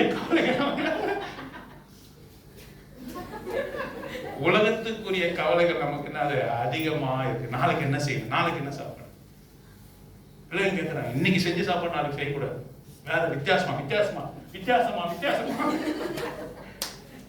என்ன வித்தியாசமா செய்யறது? உனக்கு ஒண்ணுமே செய்ய வித்தியாசமா செய்யுமா? வித்தியாசம் எப்படி வித்தியாசம்? நீ தான் சொல்லண்டா. எவ்வளவு பேர் செய்யறாங்க, எவ்வளவு பேர் வித்தியாசம் சொல்றாங்க. யூடியூப்பை பாருமா, முதல்ல யூடியூப்பை பாரு அப்படின்னு வித்தியாசமா கேட்கறாங்க. அது உலக கவலைகள், உலக காரியங்கள், இதெல்லாம் நம்ம திருமணத்துல ஈடுபடும் போது இருக்கிறது. ஆக விவாகம் இல்லாமல் இருங்க. இது யார் சொல்றது? சத்தமா சொல்லுங்க. ஆண்டவராகிய இயேசு கிறிஸ்து அப்படி சொல்லல. திருமணம் பண்ணா திருமணம் அப்போஸ்தலன் பவுலே கூட எபிரேயர் அவர் தான் எழுதியிருந்தாருன்னு உருவாச்சுன்னா அவர் சொல்றாரு, விவாகம் யாவருக்குள்ளும் கனம் உள்ளது, விவாகம் யாவருக்குள்ளும் கனம் உள்ளது என்று சொல்கிறார். Marriage is honourable in everything என்று சொல்கிறார். ஆனாலும் கூட இது சமாளிக்கிறது ரொம்ப கஷ்டம் என்ன சொல்றாரு. அனுபவத்திலிருந்து அனுபவம் மற்ற எல்லோரும் அவர்கிட்ட வந்து பேசுறாங்க, திருமண காரியத்தை குறித்து பேசுறாங்க. அதனால அவர் என்ன பண்றாரு, இதெல்லாம் கடினம் கடினம் என்று அவர் சொல்கிறார்கள். பாருங்க, ஒரு ஸ்திரீ, ஒரு அவிசுவாசியான ஒரு ஸ்திரீ கணவனோடு கூட, விசுவாசியான கணவனோடு கூட இருக்கணும்னா இருந்துக்கலாம், பிரிய வேண்டிய அவசியம் இல்லை. ஒரு விசுவாசிய கணவன், husband is a believer and wife is நான் பிலீவர். அந்த நான் பிலீவரோட உடனே பிரிஞ்சு போகணும்னு எத்தனைக்காது. Don't try to asunder the ties. அவளோட உறவா இருப்பதை, கணவன் மனைவியா இருப்பதை நீ வந்து பிரித்து கொள்ள பார்க்காத. அவ அவிசுவாசியா இருக்கட்டும். உன்னுடைய நல்ல நடக்கையினாலே அவளும் கூட என்ன பண்ணுவா, ஒரு நாள்ல மனம் மாறுவா. He will change. He will accept the Lord Jesus Christ as a personal savior. இது மனைவிக்கும் கணவனுக்கும் நடக்கும். ஒருவேளை மனைவி நல்ல விசுவாசியா இருந்தா இது நடக்கும். பிரிந்து போக வகை தேடாத. ஒரே ஒரு மட்டும் தான் பர்மிட் பண்ணாரு. எது பர்மிட் பண்ணார் ஆண்டவர்? விபச்சாரத்தினால் வழியே நீ பிரிந்து போக. இதுவும் வந்து மத்தேயு சுவிசேஷம் 5ஆம் அதிகாரத்துல தான் அவர் சொல்றாரு. ஆனாலும் கூட முடியாத இதுல நீ ஒரு அவிசுவாசியான கணவன், ஒரு விசுவாசியான ஒரு மனைவியா இருந்தா உன்னால சமாளிக்க முடியல, பிரிந்து போன்னு சொல்றாரு. வசனத்தை பார்க்கலாமா? பாருங்க, ஆகிலும் 15ஆம் வசனம், ஆகிலும் அவிசுவாசி பிரிந்து போனால் பிரிந்து போகட்டும். நீ வந்து பிரிக்கிறதுக்கு முயற்சி பண்ணாத. அவன் விசுவாசியாவா இல்லாம இருக்கிறான், அவனுக்கு எந்த விசுவாசமும் காணப்படல, அவன் ஆண்டவரை நேசிக்கல, அவன் ரட்சிக்கப்படல, அவன் பேரு கிறிஸ்தவனா இருக்கிறான். புருஷன் அவனுடைய தாய் தகப்பன்மார் வந்து ஒரு பேர் கிறிஸ்தவனா இருந்தாலும் அவனுக்கு ஒரு கிறிஸ்தவன் வந்து சொல்லிக்கிறான், பேருக்கு தான் அவன் கிறிஸ்தவனா சொல்லியிருக்கான். அவனோட நீ வாழ முயற்சி பண்ணு. அவன் பிரிந்து போகணும்னு நினைக்கிறான்னு வச்சுக்க, விட்டுடு என்று சொல்றாரு. நீங்க பாருங்க, இதான் நல்லா தெளிவா சொல்லப்படுது. ஆகிலும் அவிசுவாசி பிரிந்து போனால் பிரிந்து போகட்டும். இப்படிப்பட்ட விஷயத்தில் சகோதரனாவது சகோதரியாவது அடிமைப்பட்டவர்கள் அல்ல, சமாதானமா இருக்கும்படியே தேவன் நம்மை. உங்களுக்கு மிக தெளிவா புரியுது. இப்போ இது அடிஷனல் கிரவுண்ட சேர்க்கிறார். அடல்ட்ரி மாத்திரம் இல்ல, ஒரு விபச்சாரம் மாத்திரம் அல்ல, பிரிந்து போவதற்கான நோக்கம் அவிசுவாசியான கணவன் உனக்கு தெரிஞ்சிருச்சு. அவன் இடத்துல எந்த விதமான விசுவாச குணமும் இல்லை, ரட்சிக்கப்படல. ஒரு அவிசுவாசிய கூட மிக கீழ்த்தரமா நடந்து கொள்கிறான் என்றா இது அப்போஸ்தலனாகிய பவுல் இது என்ன பண்றாரு? He permits to be divorced என்று சொல்லி நான் பார்த்தேன். எண்ணத்தினால நீ அவிசுவாசியான புருஷன் தன் மனைவியால் பரிசுத்தமாக்கப்படுகிறான். அப்படி இருந்து அதுக்கப்புறம் சொல்றாரு, ஆகிலும் அவிசுவாசி பிரிந்து போனால் பிரிந்து போகட்டும். இப்படிப்பட்ட விஷயத்தில் சகோதரியாவது சகோதரியாவது அடிமைப்பட்டவர் அல்ல, சமாதானமாக இருக்கும்படியே நம்மை அழைத்திருக்கிறார். அப்போ ஆண்டவர் சொன்னதோடு கூட என்ன செய்கிறாரு? சிலதை சேர்க்கிறாரு, நன்மையான காரியங்களை அவரு சேர்க்கிறாரு என்று சொல்லுவாங்க. இப்படியே நீ இருக்கிறது பிரியம் இல்லை, அவன் மனம் திரும்பல, எந்த ஆண்டவர் உணர்த்தி பட்சத்தில் நீ பிரிந்து போகலாம் என்று சொல்லி பர்மிட் பண்ற. சட்ட புத்தகத்தில் கான்ஜுகல் ரைட்ஸ் சொல்லுவாங்க. அப்படின்னா கணவன் மனைவியும் ஒற்றுமையா வாழணும், அவர்களுக்குள்ள இன்டிமசி இருக்கணும். கணவன் மனைவியா ஏன் திருமணத்தில் இணைக்கப்படுகிறார்கள்? கணவன் மனைவியா திருமணத்தில் இணைக்கப்படுறாங்க. குழந்தை பெற்றுக்கிறது சொல்லாதீங்க. அவர்கள் ஒன்றாக இருப்பதற்காகத்தான் என்ன பண்றாரு? அவர்கள் திருமணத்தில் இருக்க பாவம் ஒரு மனுஷனோ ஒரு மனுஷியோ செய்யாதபடி அவர்கள் இணைக்கப்படுறார். அதான் முதல் நோக்கம். பரிசுத்த சந்ததியாரை பெற்றுக்கொள்வது இரண்டாம் நோக்கம். நம்ம எல்லாம் நினைச்சுக்கிறோம் அங்கே கணவன் மனைவி இணைக்கப்படுவது எதுக்காக? குழந்தையை பெற்றுக்கிறதுக்கு. அப்படி இல்லை. They should live as one and with perfect intimacy. அதுக்கு தான் வந்து கணவன் மனைவியும் இணைக்கப்படுகிறார். கணவன் வந்து திருமணத்துல ஒரு மனுஷன் வந்து திருமணத்தில் இணைக்கப்படுறதுனாக்கா பல்வேறு சோதனைக்குள்ளாக அவன் வந்து ஆட்படுவான். ஆண்டு சொல்ற பல்வேறு சோதனை அவனுக்கு இருக்கிறது. ஆகவே அவர்கள் ஒற்றுமையாக ஒப்புரவாக இருக்கும்படிதான் அங்கே சேர்க்கப்படுகிறார்கள் என்பது தேவனுடைய திட்டம். இரண்டாவது தான் பரிசுத்த சந்ததி. அவருக்குள்ள நல்ல ஒரு ஐக்கியம் இருக்கணும், இன்டிமெசி என்று சொல்லப்படுகிறது. நானே உங்களுக்காக வாசிக்கிறேன் பாருங்க. 3ஆம் வசனம், 7ஆம் அதிகாரம் 3ஆம் வசனம்.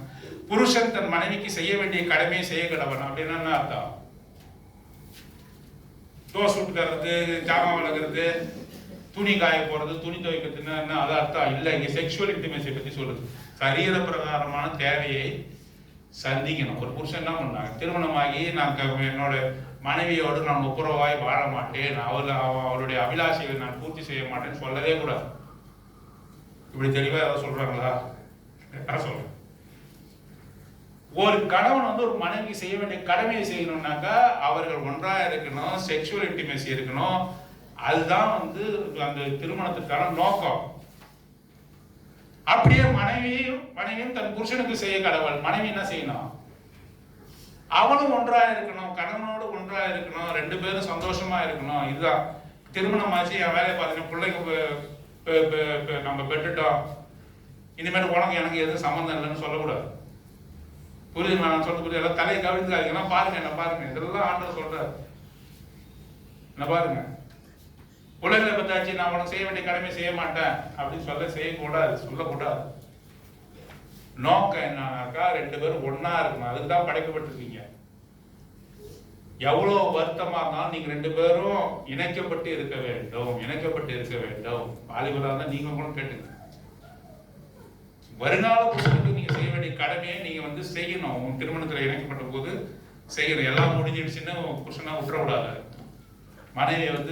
மனைவி புருஷனை விடக்கூடாது. அதுதான் இங்க சொல்றாரு. கடமையை செய்யணும்னாக்க இந்த துவைக்கிறது, பாத்திரங்கள் வந்து ஜாமான் வாங்கறதுலாம் நினைச்சுக்காதீங்க. அப்படியே மனைவி தன் புருஷனுக்கு செய்ய கடவுள். மனைவியானவள் தன் சுய சரீரத்துக்கு அதிகாரி அல்ல. மனைவிக்கு தன்னுடைய சரீரத்தின் மேல அதிகாரம் இல்லை, புருஷனே அதற்கு அதிகாரி. அப்படியே புருஷனும் தன் சுய சரீரத்துக்கு அதிகாரி இல்லை, மனைவியே அதுக்கு அதிகாரி.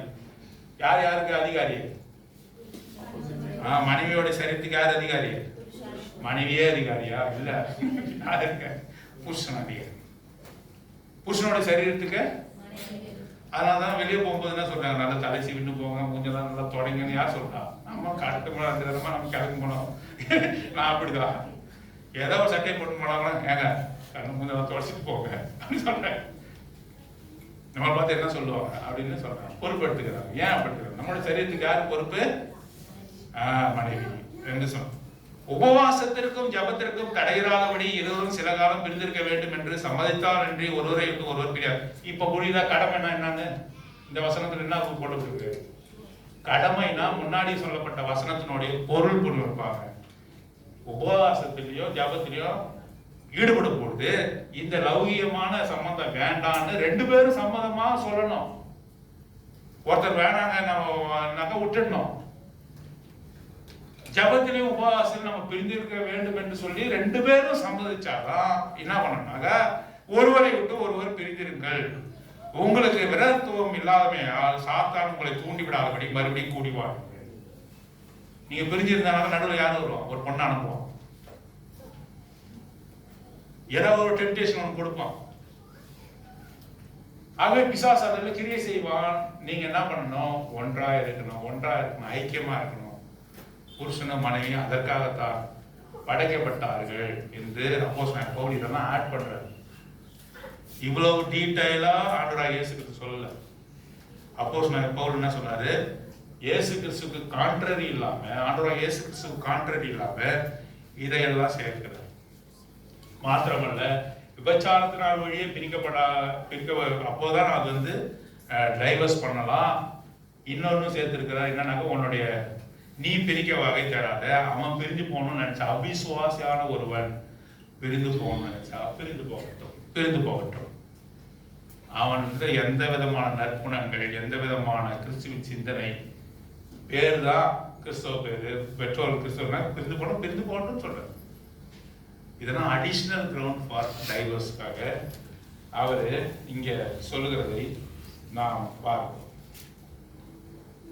முதல் விஷயம் திருமணத்தை குறித்து பார்த்தோம். இது எதன் அடிப்படையில் பார்க்கிறோம்?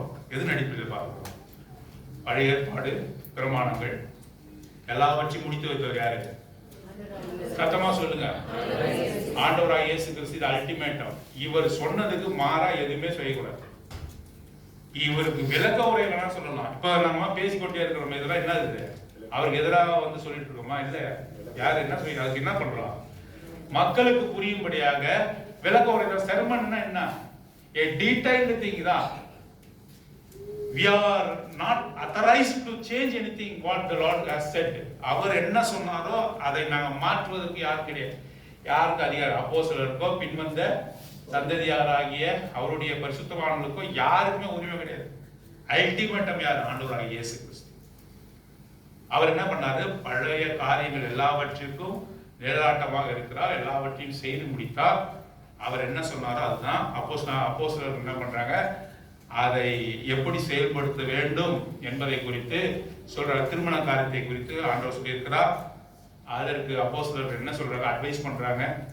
நாங்க சொல்றோம், கர்த்தர் சொல்லல என்று சொல்லி சில காரியங்கள்லாம் சொல்றாங்க. இது கர்த்தரே சொல்றாரு சொல்றாங்க. அதுல முதலாவது காரியம் மேரேஜ் என்று சொல்லி நாம் பார்க்கிறோம். இரண்டாவதாக உணவு காரியங்கள். லேவியராகமம் 11ஆம் அதிகாரம் Leviticus chapter 11 and Deuteronomy chapter 14ல அங்கே சொல்லப்பட்டிருக்கிற காரியம் என்ன? Dietary principles. எதெல்லாம் சாப்பிடலாம்? கவனிங்க, இங்க பாருங்க. எதெல்லாம் சாப்பிடலாம், எதெல்லாம் சாப்பிடக்கூடாது என்ற ரெஸ்ட்ரிக்ஷனை யார் சொல்றா? ஆண்டவர் கொடுக்கிறார். டயட்டரி லாஸ் என்று சொல்றார். இது 11ஆம் அதிகாரம் லேவியராகமம். உபாகமம் 14ஆம் அதிகாரத்துல வாசிக்கும் டயட்டரி பிரின்சிபல்ஸ். இது இஸ்ரவேல் ஜனங்களுக்கு சொல்றார். சில காரியங்கள்லாம் நீங்க சாப்பிடலாம். அப்ப அந்த பிரமாணத்தின்படி நம்ம என்ன நம்ம சாப்பிடக்கூடாது? பண்ணி சாப்பிடலாமா? சாப்பிடலாம். நத்த, ஆலியா நத்தையா இறால். அங்கிளுக்கு ரொம்ப பிடிச்சது என்னது? இறால் வறுவல். நல்லா ரோஸ்ட் பண்ணி இறால் ஒரு கூட்ட சாப்பிடும். இறால் சாப்பிடவே கூடாது. அங்கிள் ரொம்ப டிப்ரைவ்டு. எனக்கு தான் ரொம்ப டேஸ்டா இருக்கு. பிரான், ஷ்ரிம்ப் இதெல்லாம் சாப்பிடணும் இல்லையா? கழுகுலாம் சாப்பிடக்கூடாது. ஸ்கேவெஞ்சர்ஸ் என்று சொல்றாங்க. பிணந்தின்ற கழுகுகள் இதெல்லாம் சாப்பிடக்கூடாது. ஆகவே சில காரியங்கள், சில மிருகங்களை என்ன பண்ணாரு? இஸ்ரவேல் ஜனங்களுக்கு அவர் பிரித்து வைத்தார். ஆண்டவராகிய இயேசு கிறிஸ்து வரார். ஆண்டவராகிய இயேசு கிறிஸ்து என்ன சொன்னாரு? மார்க்கு சுவிசேஷம் 7ஆம் அதிகாரம் 18ஆம் வசனத்துல என்ன சொல்றாரு? வாயிலிருந்து உணவா போறது என்னது? உன்னை தீட்டுப்படுத்தாது. It will not defile you whatever taketh by your mouth. Whatever things you taketh by your mouth will not defile you என்று சொல்றாங்க. என்ன பண்ணாரு? இருதயத்திலிருந்து புறப்படுகிறவர்களே உன்னை என்ன பண்ணோம்? இருதயத்திலிருந்து என்ன புறப்படுகிறது? From the heart what comes out? கோபம், கசப்பு, பொச்சரிப்பு, வன்கண்ணு இதெல்லாம் வந்து இதுதான் வந்து தீட்டுப்படுத்துமா தவிர இது தீட்டுப்படுத்தாது அப்படின்னு சொன்னார் தானே? ஆண்டவராகிய இயேசு கிறிஸ்து சொன்னாரு. ஆனா அவர் எல்லாவற்றையும் சாப்பிட்டாருன்னா இல்ல. ஏன் என்று சொன்னால் அவர் அந்த யூத நிலத்திலே இருந்தார். ஒரு நாளும் அவர் வந்து என்ன பண்ணல? டிராவல் பண்ணல. அவருடைய உபதேசங்கள் எல்லாம் எங்க சொன்னார்னா யூத ஜனத்துக்கு தான் சொன்னார். அவர்கள் மத்தியில இருந்ததுனால அந்த உணவு பழக்கத்தை தான் கடைசி வரையும் அவர் சாப்பிட்டார். ஆனா சொன்னார், என்ன சொன்னாருனாக்கா, வாயினால் எடுத்துக்கொள்கிற எந்த ஒன்றும் உங்களுக்கு தீட்டுப்படுத்தா சொன்னாரு. ஆனாலும் அதை செயல்படுத்தக்கூடிய வாய்ப்பு அவருக்கு இல்லை. ஏன் என்று சொன்னால் ஒரு நாளும் ஆண்டவராகிய இயேசு கிறிஸ்து never cross the border of Israel. அதனால அவருடைய உணவு பழக்கம் எப்படி இருக்குதோ அப்படிதான் அவர் சாப்பிட்டார். அதனால அவர் இதெல்லாம் தீண்டத்தகாது என்று சொல்லல, இதெல்லாம் எடுத்துக்கலாம்னு சொன்னார். அப்ப அவரோட கூட இருந்த 12 சீடர்கள் எதற்கு பழக்கப்பட்டிருக்கிறார்கள்? மீன் சாப்பிடுறதுக்கா? இந்த இதுக்கு அதாவது இந்த டயட்டரி லா ஆஃப் ஜூஸ், யூதர்கள் எடுத்துக்கொள்ளக்கூடிய உணவு பழக்கம் தான் பழக்கப்பட்டிருக்காங்க. அப்ப பேருக்கு என்ன பழக்கம் கிடையாது. வெளியில இருக்கிற பன்றி சாப்பிடுவதோ மற்ற காரியங்களை சாப்பிடுவதோ அவனுக்கு பழக்கம் கிடையாது. அப்போஸ்தலன் பவுல்னு ஒருத்தர் வர்றார், உள்ள வர்றார். வந்துட்டு என்ன சொல்றாருனாக்கா, அவர் என்னன்னாக்கா அவர் வந்து புறஜாதியருக்கான அப்போஸ்தலர். அவர் பேர் என்ன? புறஜாதியருக்கான அப்போஸ்தலர். யூத மக்களையும் பிரசங்கிச்சாரு, வெளியும் போனார். வெளியே வந்து போனார், ஜேர்னி, மிஷனரி ஜேர்னி. அப்போ போனாக்கா யூதர் அல்லாதவர்களுக்கு ஆண்டவராகிய இயேசு கிறிஸ்துவை கொடுத்து பிரசங்கிக்கிறான். வந்தவன் அத்தனை பேர் என்ன சாப்பிட்டான்? பண்ணியெல்லாம் வெட்டு வேண்டாம். எதெல்லாம் ஆனான்னு இந்த இந்த யூத சட்டத்துல இருக்கோ அதெல்லாம் வந்து சாப்பிட்டான். அப்போ என்ன சொல்றாரு அப்போஸ்தலன் பவுல், இது முக்கியம் கிடையாது, நீங்க உங்களுக்கு விருப்பமானதை சாப்பிடுங்க, சாப்பிட்றதுனால ஒரு தீட்டும் வராதுன்னு சொன்னாரு. ஆனாலும் இந்த பேதுரு இருக்காரு, யாரு ஆண்டவராகிய இயேசு கிறிஸ்துவோட இருக்க யோவான் இவங்கலாம் இருக்காங்களே, அவங்களுக்கு இது மன வருத்தமா இருக்கு. யாருமே இல்லாத சமயத்துல வந்து இந்த ஏதாவது ஒரு விளக்கப்பட்ட கறியை கொடுத்தா பேதுரு சாப்பிட்டாங்க.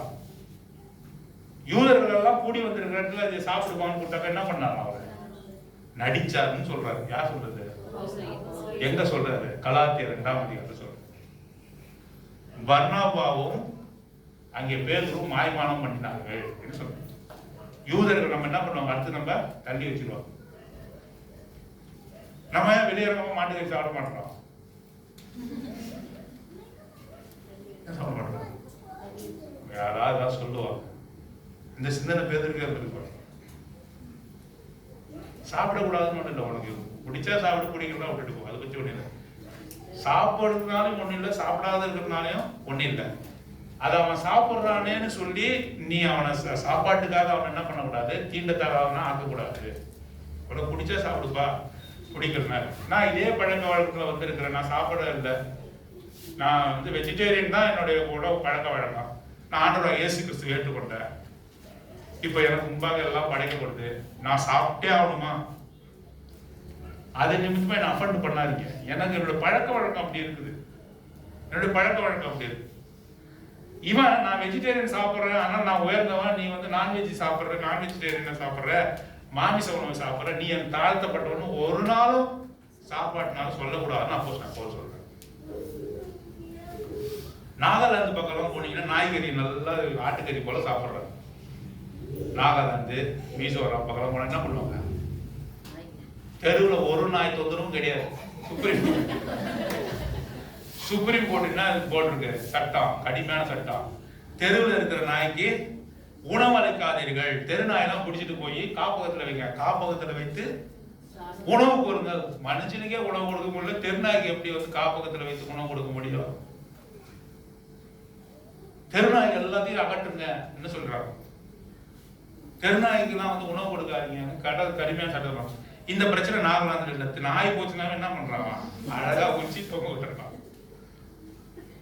நாகாலாந்துல எல்லாம் மிசோராம் இந்த பகுதியில கிறிஸ்தவர்கள் அதிகம், அவங்க தான் நிறைய நாய் சாப்பிடுறாங்க. நாய் சாப்பிடுறவங்க வாய் முன்னு தீண்டத்தகாதவனுக்கு ஒதுக்கிடுவாங்கள. அவனுடைய பழக்க வழக்கம் அப்படியா இருக்கிறது. நீ அவன் என்ன பண்ணக்கூடாது, சாப்பாட்டு நிமித்தமாக அவனை என்ன பண்ணக்கூடாது, ஒதுக்க கூடாது என்று சொல்லி நாம பார்க்கிறோம். ஆகவே இந்த காரியத்தை எல்லாம் பார்க்கிறோம். சாப்பாட்டுல இன்னும் சில சந்தேகம்லாம் சில பேருக்கு இருக்கு. என்னன்னா, விக்கிரகங்களுக்கு படைக்கப்பட்டதை சாப்பிட மாட்டேன்.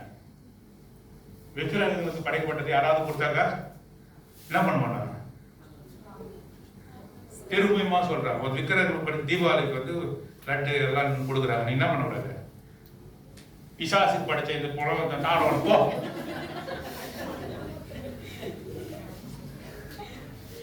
பிசாசுக்கு படிச்சது நான் சாப்பிட மாட்டேன், நீயும் பிசாசு நீங்க படைக்கப்பட்டது என்ன சாப்பிட வேணாம், பரிசுத்த ஜாதி வெளியே போடுறானாக்கா சரி. அதோட இயேசு கிறிஸ்துவ என்ன பண்ணுவான், வெள்ளிந்தியா உங்கள்கிட்ட வந்து கொடுக்குறான், ஒரு பதார்த்தத்தை எடுத்து வந்து கொடுக்குறான், படைக்கப்பட்டதாவே இருக்கட்டும், என்ன பண்றான் உங்கள்கிட்ட கொடுக்குறான். உங்கள்கிட்ட என்ன பண்ணா, ஜபத்தினால அது பரிசுத்தமாக்கப்படும். இதை அவன் செய்யறதுக்கு முன்னாடி அந்த செய்த அந்த உணவு பதார்த்தமானது பூமியிலிருந்து வளர்ந்தது. அந்த பூமி வந்து பூமியும் அந்த நிறைவும் என்னுடையது, அதெல்லாம் என்னால கொடுக்கப்பட்டிருக்கு. அவன் என்ன செஞ்சு பூஜை போட்டாலும் கூட நீ ஜபத்தை பண்ணிட்டு சாப்பிடும் போது அதுக்காக அவன் முன்னாடி நீங்க வச்சு ஜபத்தை பண்ண, ஆண்டவரே பிசாசு இந்த பிசாசை ஒழிச்சு கட்டு, ஆண்டவரே எல்லாம் சாப்பிட்றப்பா அப்படின்னு இருந்தாங்க. அப்படி கிடையாது, மனசுக்குள்ள வந்தாங்க சாப்பிட, ஆண்டவரே நீ தான் அதை வந்து கொடுத்துட்டு பூமியும் அது நிறைவு உம்முடைய சொல்லி சாப்பிடும். என்ன அது உனக்கு தெரியாது, பூமியும் அது நிறைவு அவனுக்கு தெரியாது. பிசாசாரம் பண்ண நீ போய் படைச்சாங்க சொல்லக்கூடாது. அவன் மன நோவுறது ரொம்ப ஆண்டவரை பார்க்கறது. இதை சொல்றாரு படைக்க. அப்படின்னா நீ கடையில போய் எதுவும் பொருள் வாங்க முடியாது சொல்ற, கடையில போய் ஏன் பொருள் வாங்குற? வெள்ளிக்கிழமான என்ன பண்றாங்க, கடையே சுத்தி சுத்தி வந்து அவன் என்ன பண்றான், கருப்பத்தை கொத்தி தேங்காவை சுத்தி தலையை சுத்தி அவன் ஒரு ரவுண்டை சுத்தி அதை உடைக்கலாம். அப்படின்னா உள்ள இருக்கிற பொருள் எல்லாம் யாருக்கு பிசாசு சொன்னான், நீ ஏன்டா போய் வாங்குற, நீ ஏன் வாங்குற, அப்படின்னா நீ பட்டினியா தானே கிடக்கணும், அப்படின்னா நீ பட்டினியா தான் கிடக்கணும். ஆண்டவர் சொல்றாரு, எங்க எதை வேணாலும் புசி, அவர் நாமத்தை உயர்த்தி புசி, ஜபத்தினாலே பரிசுத்தமாக்கப்படும் என்று சொல்ற. ஆகவே சாப்பிடுறத குறித்து எந்த விதமான தடையும் இல்லை. வானத்திலிருந்து அங்கே ஒரு தட்டி இறக்கப்பட்டது பொருளிலே சமயத்துல அப்போஸ்தலர் நடவடிக்கைகள் 10ஆம் அதிகாரம், 10ஆம் அதிகாரம், அதுல விளக்கப்பட்ட மிருகங்கள் அங்கே கொடுக்கப்பட்டது. பேதுரு என்ன பண்றான், புசிக்காம என்ன பண்றான், கஷ்டமா இருக்குது. சில பேர் அந்த இதுல வளர்ந்துட்டாக்கா தங்களை மாற்றிக்க முடியாது. 2 தரம் வருது. எது வருது, அவனுக்கு வேண்டிய உணவு வருது, தீட்டுப்பட்ட உணவு வருது. 2 தரம் மாற்றணும், 3ஆவது தரம் எடுத்துக்கொள்ளப்பட்டது வானத்தில். அந்த கிருபை அவனுக்கு கிடைக்காம போச்சு. யாராவது ரோஸ்ட சாப்பிட முடியாம பேரு என்ன பண்ணணும், பாதிக்கப்படும். நல்ல போர்க்கோடைய டிஷ் சாப்பிடாம போயிருக்கு. ஆண்டவரே கொண்டு நான் பரிசுத்தம் பண்ணதை நீ எப்படின்னு கேட்டு சொல்லலாம். நான் அவர் பரிசுத்தமாக்குனார், அப்போஸ்தலர் ஆண்டவர் பரிசுத்தமாக்குனாரு, அப்போஸ்தலர் பின்பற்ற நாமும் கூட அந்த விதமான காரியங்கள் நம்ம இடத்துல இருக்கக்கூடாது. 3ஆவது காரியமாக நாம் பார்க்கிறோம். இதுக்கு நாம புதிய எடுத்துருக்கோம். எப்படின்னா, அப்போஸ்தலருடைய காலத்துக்கு பிறகு தரிசனங்களை பெற்றுக் கொண்டவர்கள் சாது சுந்தர் சிங், சௌர் பக் சிங், வாட்ச்மேன் நீ, ஜான் வெஸ்லி, மெத்தடிஸ்ட் சர்ச்சஸ் உருவாக்கினவர்கள் இவரெல்லாம், அது எப்படின்னாக்கா ஒரு சபை எப்படி இருக்க வேண்டும் என்பதை குறித்து அப்போஸ்தலர் நடவடிக்கையில் சொல்லப்பட்டிருக்கு. அதை எப்படி நல்ல சீர்தூக்கி அது நல்ல முறையாக செயல்படுத்த முடியும் என்று சொல்லி பார்த்து அவர்கள் செய்வித்தார். மெத்தடிஸ்ட்ல போய் உட்காந்துருக்கீங்களா? மெத்தடிஸ்ட் சர்ச்ல எப்படி பண்ணுவாங்க, வசனம் இங்க எழுதி போட்டு ஒரு போர்டு, இன்று அடுத்தது 2 கொரிந்தியர் 11ஆம் அதிகாரம் 6ல இருந்து 8 வரை படிக்கணும், இந்த பாட்டு பாடணும், இந்த செர்மன் சின்ன செர்மன் இருக்கும், அப்புறம் ஜெபம் பண்ணணும், எல்லாமே அங்க எழுதி வச்சுக்கணும். அந்த சாத்தை விட்டு அவங்க மாறவே மாட்டாங்க. ஆவியானவர் என்னதான் ஏவனாலும் இதை பேசினாலும் பேச முடியாது. மெத்தடாலஜிக்கலி போகணும். அப்போ ஒருவருக்கும் தரிசனம் கொடுக்கப்பட்டது. ஆகவே காலத்துக்கு ஏற்ப தரிசனங்கள மாற்றம் உண்டு. நீ மாறணும். சரி, உதாரணமா சொல்றாரு, சகோதரர் பக்சிங் என்ன சொன்னாரு, வெளியே போய் காஸ்பல் ரைட் பண்ணணும்னு சொன்னார். எப்படி போகணும், மோளம் கட்டிக்கிட்டு ஹார்மோனியம் எடுத்துக்கிட்டு மைக் எடுத்துக்கிட்டு போகணும். போய் சுவிசேஷம் சொல்லணும். இன்னைக்கு சொல்ல முடியுமா? அவர் காலத்துல சொல்ல முடியும். ஏன்னாக்கா ஹார்மோனியம் வாசிக்கிறத வித்தியாசமா மக்கள் நினைச்சாங்க. ஹார்மோனியம் வாசிக்கிறதோ தெருவில் இன்னும் பிரசங்கம் பண்றதோ வித்தியாசமா நினைச்சாங்க. எஃபெக்டிவா இருந்தது. அவர் சொன்னார், பக்த சிங் வழி வந்த நாங்க எல்லாரும் இப்பயும் நாங்க ஹார்மோனியத்தை மாட்டிக்கிட்டு மோளத்தை எடுத்துக்கணும், நாங்க வெளியே போனா குறை பையன் இருந்திருக்கிறேன்னு சொல்றோம். நீ ஸோ மெத்தடை மாற்றணும். மெத்தட் எப்படி ஜனங்களை அப்ரோச் பண்ணணும், ஜனங்களுக்கு ஆண்டவருடைய வார்த்தை எப்படி எஃபெக்டிவா சொல்லணும் என்பதை என்ன செய்யணும், அது மாற்றத்துக்கு உரியது. கர்த்தருடைய நாள் ஞாயிற்றுக்கிழமை தான். எங்க இந்தியாவில் கல்ஃப் கண்ட்ரியில பக்சிங் மிஷன்ல இருக்கக்கூடிய சபைகள் இருக்கிறது. அங்கே ஞாயிற்றுக்கிழமை தான் ஆராதிப்போம் சொல்ல முடியுமா? எங்க மிஷன் படி, எங்களோட தரிசனத்தின் படி, எங்களோட பேட்டர்ன் படி நாங்க ஞாயிற்றுக்கிழமை தான் ஆராதிப்போம் கல்ஃப்ல சொல்ல முடியுமா? சொல்ல முடியாது. ஏன் சொல்ல முடியாது? அவங்களுக்கு வெள்ளிக்கிழமை தான் ஃப்ரைடே இஸ் ஹாலிடே. அவங்க என்ன பண்ணுவாங்க, ஞாயிற்றுக்கிழமை வேலைக்கு போவாங்க, வெள்ளிக்கிழமை தான் ஆராதிப்பாங்க. கர்த்தருடைய நாள் ஞாயிற்றுக்கிழமை தான், அன்னைக்கு தான் நாங்க ஆராதிக்க மாட்டோம்னு சொன்னாக்கா அவங்க ஆராதிக்கவே முடியாது. அவங்க இப்ப என்ன பண்றாங்க, இந்த மிஷன்ல தரிசனத்தில் இருக்கவங்க வெள்ளிக்கிழமை போய் ஆராதிக்கிறாங்க. சைனாவில் மற்ற அநேக இடங்கள்ல சீக்ரெட் சர்ச்சஸ் இருக்குது.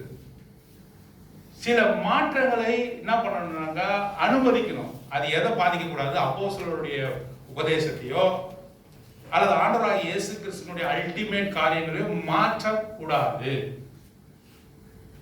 மாற்றாம நீங்க இதெல்லாம் மாற்றங்கள் செய்வது நல்லது. அப்படிதான் செய்யணும். மாற்றங்கள் செய்தால்தான் அங்கே போகும். நான் மாறவே மாட்டேன், மாற்றங்களை அலோவ் பண்ண முடியாதுன்னு சொல்லவே கூடாது. மாற்றங்கள் நடைபெறணும். நான் மாற்றங்கள் நடைபெற்றது என்பதற்கு உதாரணமாக ஆண்டவர் இயேசு கிறிஸ்துவை சொன்னேன், அப்போஸ்தலனாகிய பவுலை குறித்து சொன்னேன். இங்கே பாருங்க, இந்த சங்கதியை எடுத்துக்கொண்டு அவர்கள் பேதுருவினிடத்துல எருசலேமுக்கு போகிறது காரியத்தை குறித்து நம்ம வாசிக்கிறாங்க. போய் பேதுருவோடு என்ன பண்றாங்க, டிஸ்கஸ் பண்றாங்க. இப்படிப்பட்ட சூழ்நிலை இருக்கிறது, இது நாங்கள் என்ன செய்யணும் என்ன கேட்கிறாங்க. மாற்றங்களை அவர்கள் ஏற்றுக்கொண்டார்கள். நான் ஏற்றுக்கொள்ளவே மாட்டேன் என்று சொல்றேன். நான் திரும்பவும் சொல்றேன், மூன்றாவது காரியம், மூன்றாவது காரியத்தோடு முடிக்கிறார். தசம பாகம் இருக்குதா இல்லையா? இருக்கா? இல்ல. புதிய ஏற்பாட்டின்படி இல்ல, அப்போஸ்தலருடைய காலகட்டத்தின்படி இல்ல. ஆண்டவராகிய இயேசு கிறிஸ்து எல்லாவற்றையும் முடித்தார். தசம பாகம் இல்லைன்னு எந்த சபையில் சொல்றாங்க சொல்லு? நம்முடைய சபைகள்ல இதை பிரசங்கம் பண்ணவே மாட்டாங்க. தசம பாகம் டைத் அப்சல்யூட், அது முடிந்து போன ஒன்று. உன் கையின் பிரயாசத்திலே 10ல் 1 கொடுக்கணும் என்பது தசம பாகம். தசம பாகம்னா என்ன? லேவியராகமம் 27ஆம் அதிகாரம் 30ஆம் வசனம் முடிச்சிடலாம். 27ஆம் அதிகாரம் 30ஆம், லெவிட்டிகஸ் சாப்டர் 27 verse 30 வாசிங்க. தேசத்திலே நிலத்தின் வித்திலும் விருட்சங்களின் கனியிலும் தசம பாகம் எல்லாம் கர்த்தருக்குரியது. தசம பாகம் கொடுக்கணும்னு பூர்வத்தாருக்கு சொல்லப்பட்டது. எல்லா விருட்சத்தினுடைய கனிகள் எல்லாவற்றிலும் என்ன பண்ணணும்? 10ல் 1 பங்கு போய் கொடுக்கணும். ஆண்டவர் இன்னும் கூட சொல்றாரு, உனக்கு நிறைய மாடுகள் ஆடுகள் இருந்தது, தசம பாகம் நிறைய அநேகமா இருக்கிறதுன்னு சொன்னா அவன் அதெல்லாம் ஓட்டிக்கிட்டு போய் எருசலேம்ல போய் கொடுக்க முடியாது. அப்படின்னா அதெல்லாம் வித்து பணமாக்கி பணத்தை எடுத்து போடுறது. படிச்சிருக்கீங்களா என்னன்னு தெரியல. அநேக ஆடு மாடு இருக்கு, ஆடு மாடுலாம் ஓட்டிக்கிட்டு போக முடியல எருசலேமுக்கு, தசம பாகம் கொடுக்க முடியாது. என்ன பண்ணாங்க, பணத்தை அதை பணமா மாக்கி பணத்தை எடுத்துன்னு போடு. லேவியர்களும் ஆசாரியர்களும் தசம பாகம் கொடுக்கணுமா? கொடுக்கணும். வாசிங்க, எண்ணாகமத்தின் புத்தகம் 18ஆம் அதிகாரம் 26ஆம் வசனம். Even Christ and Levites should give tithe.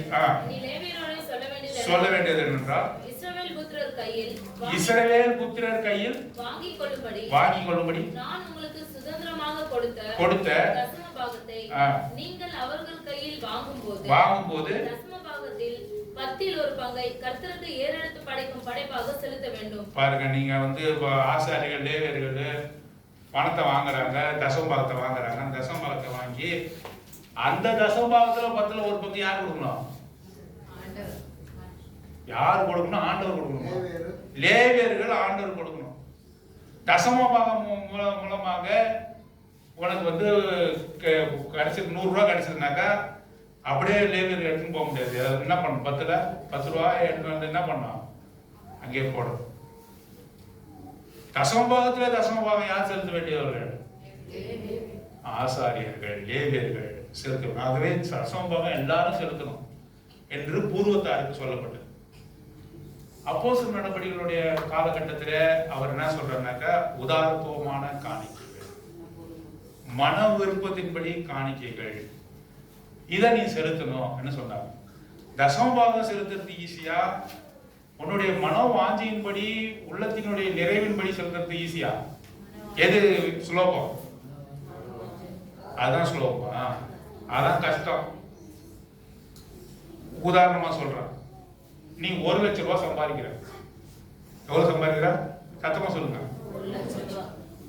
1 லட்சம் ரூபாய் சம்பாதிக்கிற. நீ எவ்வளவு தசம பாகத்தின் அடிப்படையில் எவ்வளவு கொடுக்கணும்? இப்ப ஆண்டவர் என்ன சொல்ல, மனோவாஞ்சியின்படி உன் மனோ விருப்பத்தின்படி கொடுன்னு சொல்லிட்டாரு. நீ ஒரு 1000 ரூபாய் எடுத்து போடுற, போட்டுட்டு வீட்டுல போய் உன்னால சந்தோஷமா இருக்க முடியல. அப்ப நீ பாவியா பாவி இல்லையா? 1000 ரூபாய் போட்டமே நம்ம 1000 சொன்னா சந்தோஷமா இருக்கவே முடியாது. 1000 ரூபாய் கொடுத்தோமே, நம்ம எவ்வளவு சம்பளம்? எவ்வளவு? 1 லட்சம் ரூபாய். நம்ம எவ்வளவு கொடுத்தோம்? 1000 ரூபாய் கொடுத்தோம். உன்னை மனசு என்ன பண்ணும்? உன்னை வாதி. அது ஒரு பாவம். உன் மனதே உன்னை குற்றவாளியா இருந்தால் ஆண்டவர் யாரோட பெரியவர்? மனசாட்சியை விட பெரியவர். உன் மனசாட்சியை என்ன சொல்லுது? உன்னை குற்றவாளி சொல்லுது. நீ அந்த மாதிரி போட்டுட்டு போயிட்டு பார்ப்போம். லட்சக்கணக்கில் சம்பாதிக்கிற 10 ரூபா காணிக்கையை போட்டுட்டு நீ கிளம்பு, சந்தோஷமா போய் வீட்டில் சாப்பிடுவா நீ? ஆண்டவருக்கு எவ்வளவு கொடுத்த? மன நிறைவின்படி கொடு. மன நிறைவின்படி 10 ரூபா கொடுத்தா உனக்கு மன நிறைவா இருக்குதா? கொடுத்துருக்கும். நான் ஒண்ணு எந்த விதத்துல யார் பண்ணுவான்னு சொல்றேன். யார் பாக்குறா? நீ கொடுக்கறது யார் யாரும் பார்க்க. 10 ரூபா போட்டுட்டு நீ போய் நீ சம்பாதிக்கிறதுக்கு அவன் உள்ளதின்படியே கொடுக்க வேண்டும். இதெல்லாம் வாசனை எடுத்தா போச்சு, டைம் ஆயிடும். அவன் உள்ளதின்படியே கொடுக்க வேண்டும், உள்ளத்தின்படியே கொடுக்க வேண்டும், உள்ளதின்படியே கொடுக்க வேண்டும். அவன் எவ்வளவு சம்பாதிக்கணும் அவனுக்கு தெரியும். அதின்படி அவன் கொடுக்கணும். கொடுக்கும் போது அவன் மனம் வாதிக்க கூடாது. ஐயோ இவ்வளவு பரவாயில்ல கொடுத்துருக்கேன், ஐயோ இவ்வளவு அதிகமா போட்டேன்னு நினைக்க கூடாது.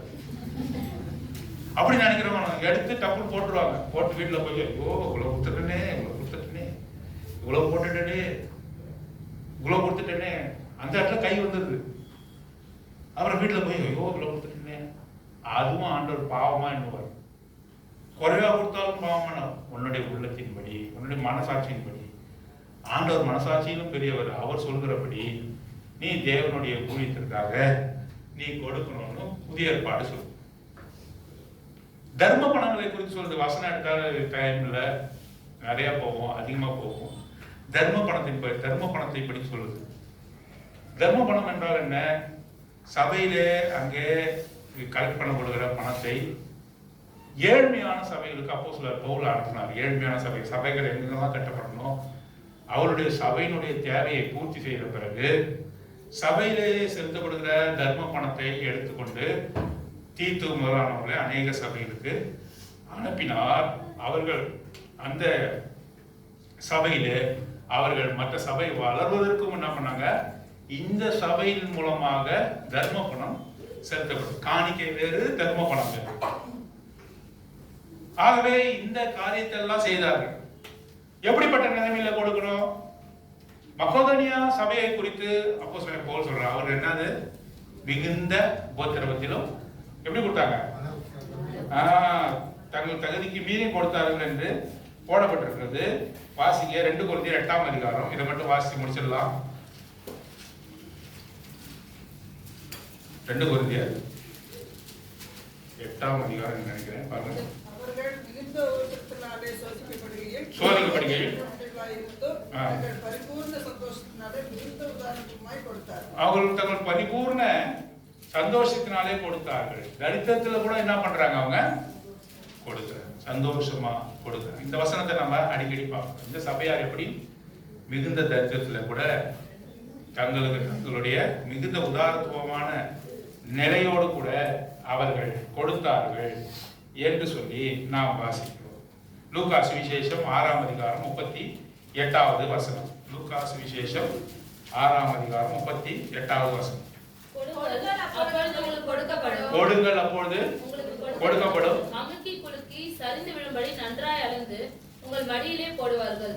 நீங்கள் எந்த அளவினால் அளக்கிறீர்களோ அந்த அளவினால் உங்களுக்கும் அளக்கப்படும் என்றார். பாருங்க எப்படி கொடுக்கணும்.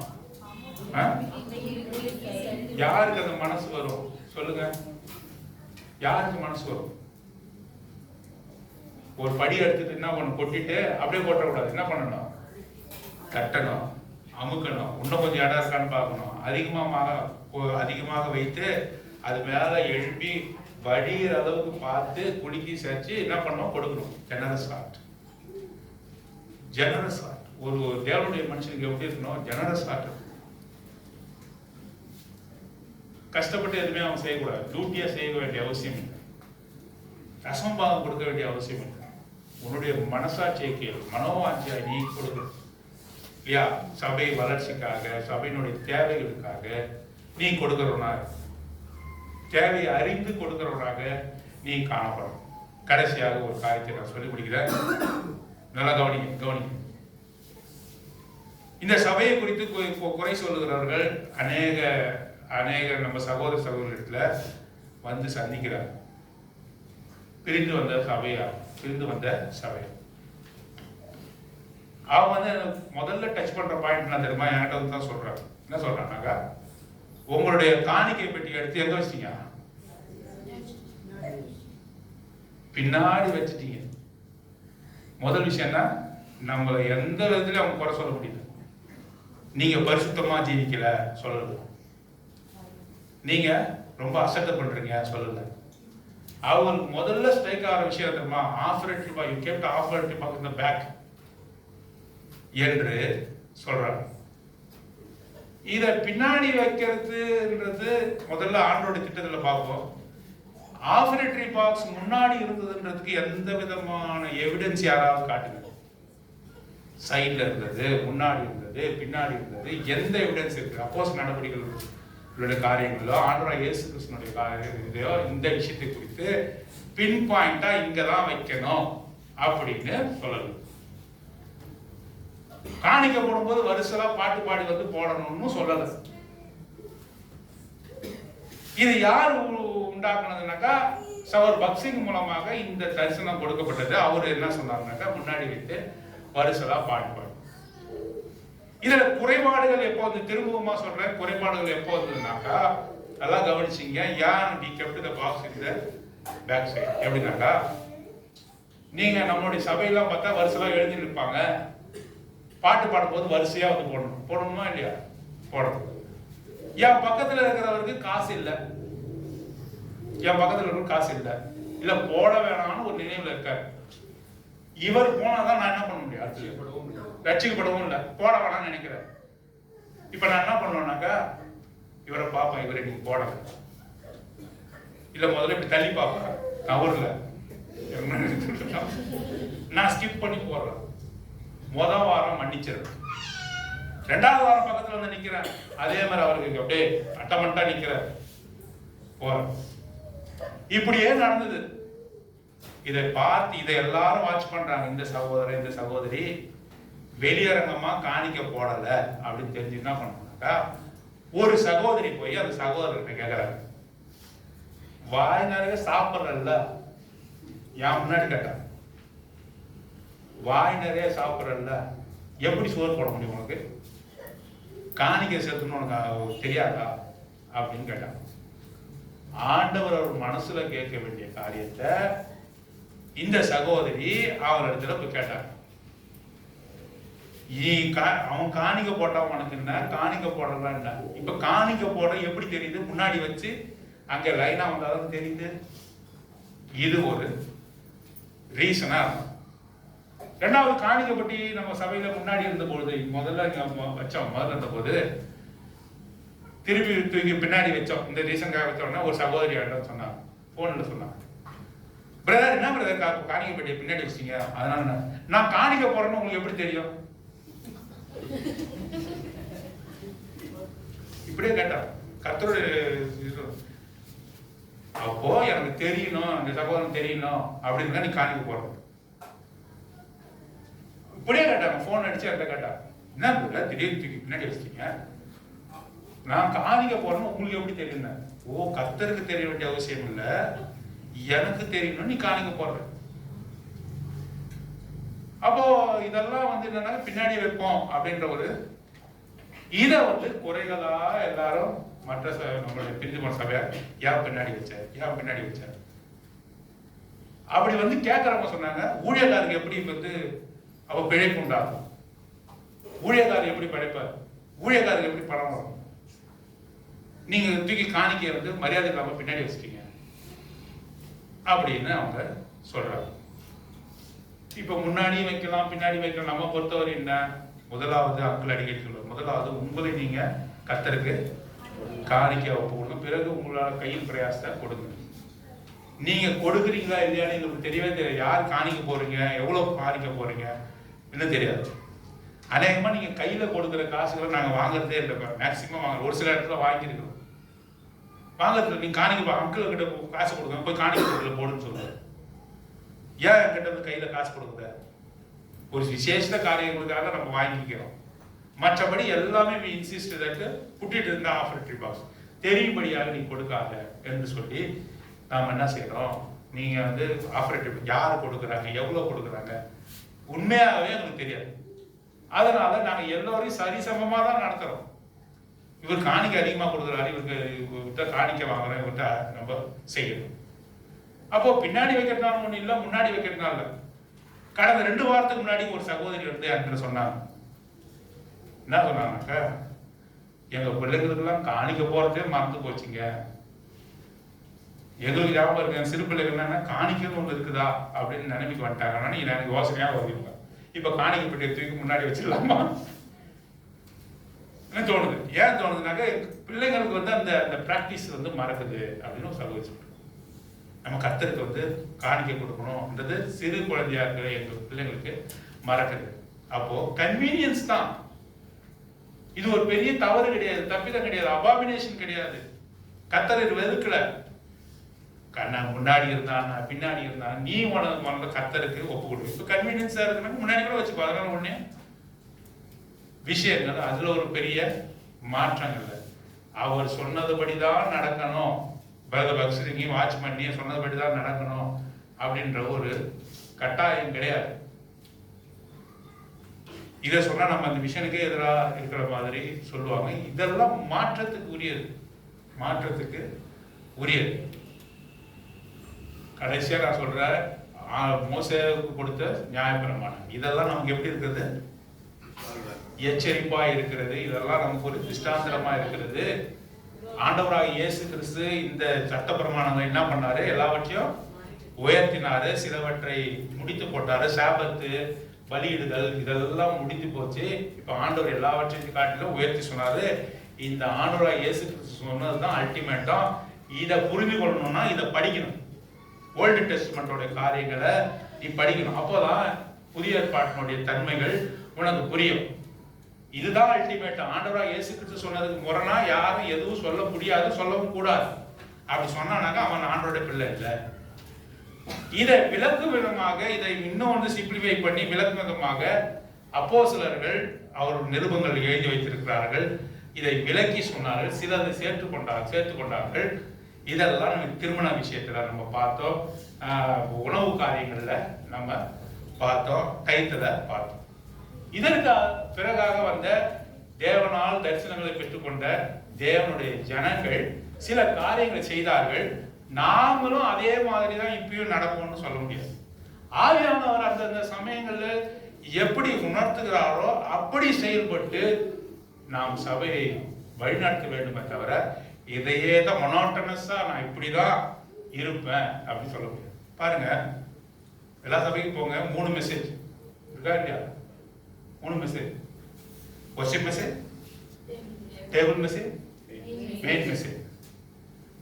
ஒரு வொர்ஷிப் மெசேஜ்னாக்கா அதுக்கு டிரான்ஸ்லேட்டர், 3 டிரான்ஸ்லேட்டர், 3 டிரான்ஸ்லேட்டர், அதுக்கு 3 டிரான்ஸ்லேட்டர், அதுக்கு 3 டிரான்ஸ்லேட்டர், இப்படி கொடுத்து முடியறதுக்கு எத்தனை மணி ஆகுது? 2:30 மணி ஆகும்.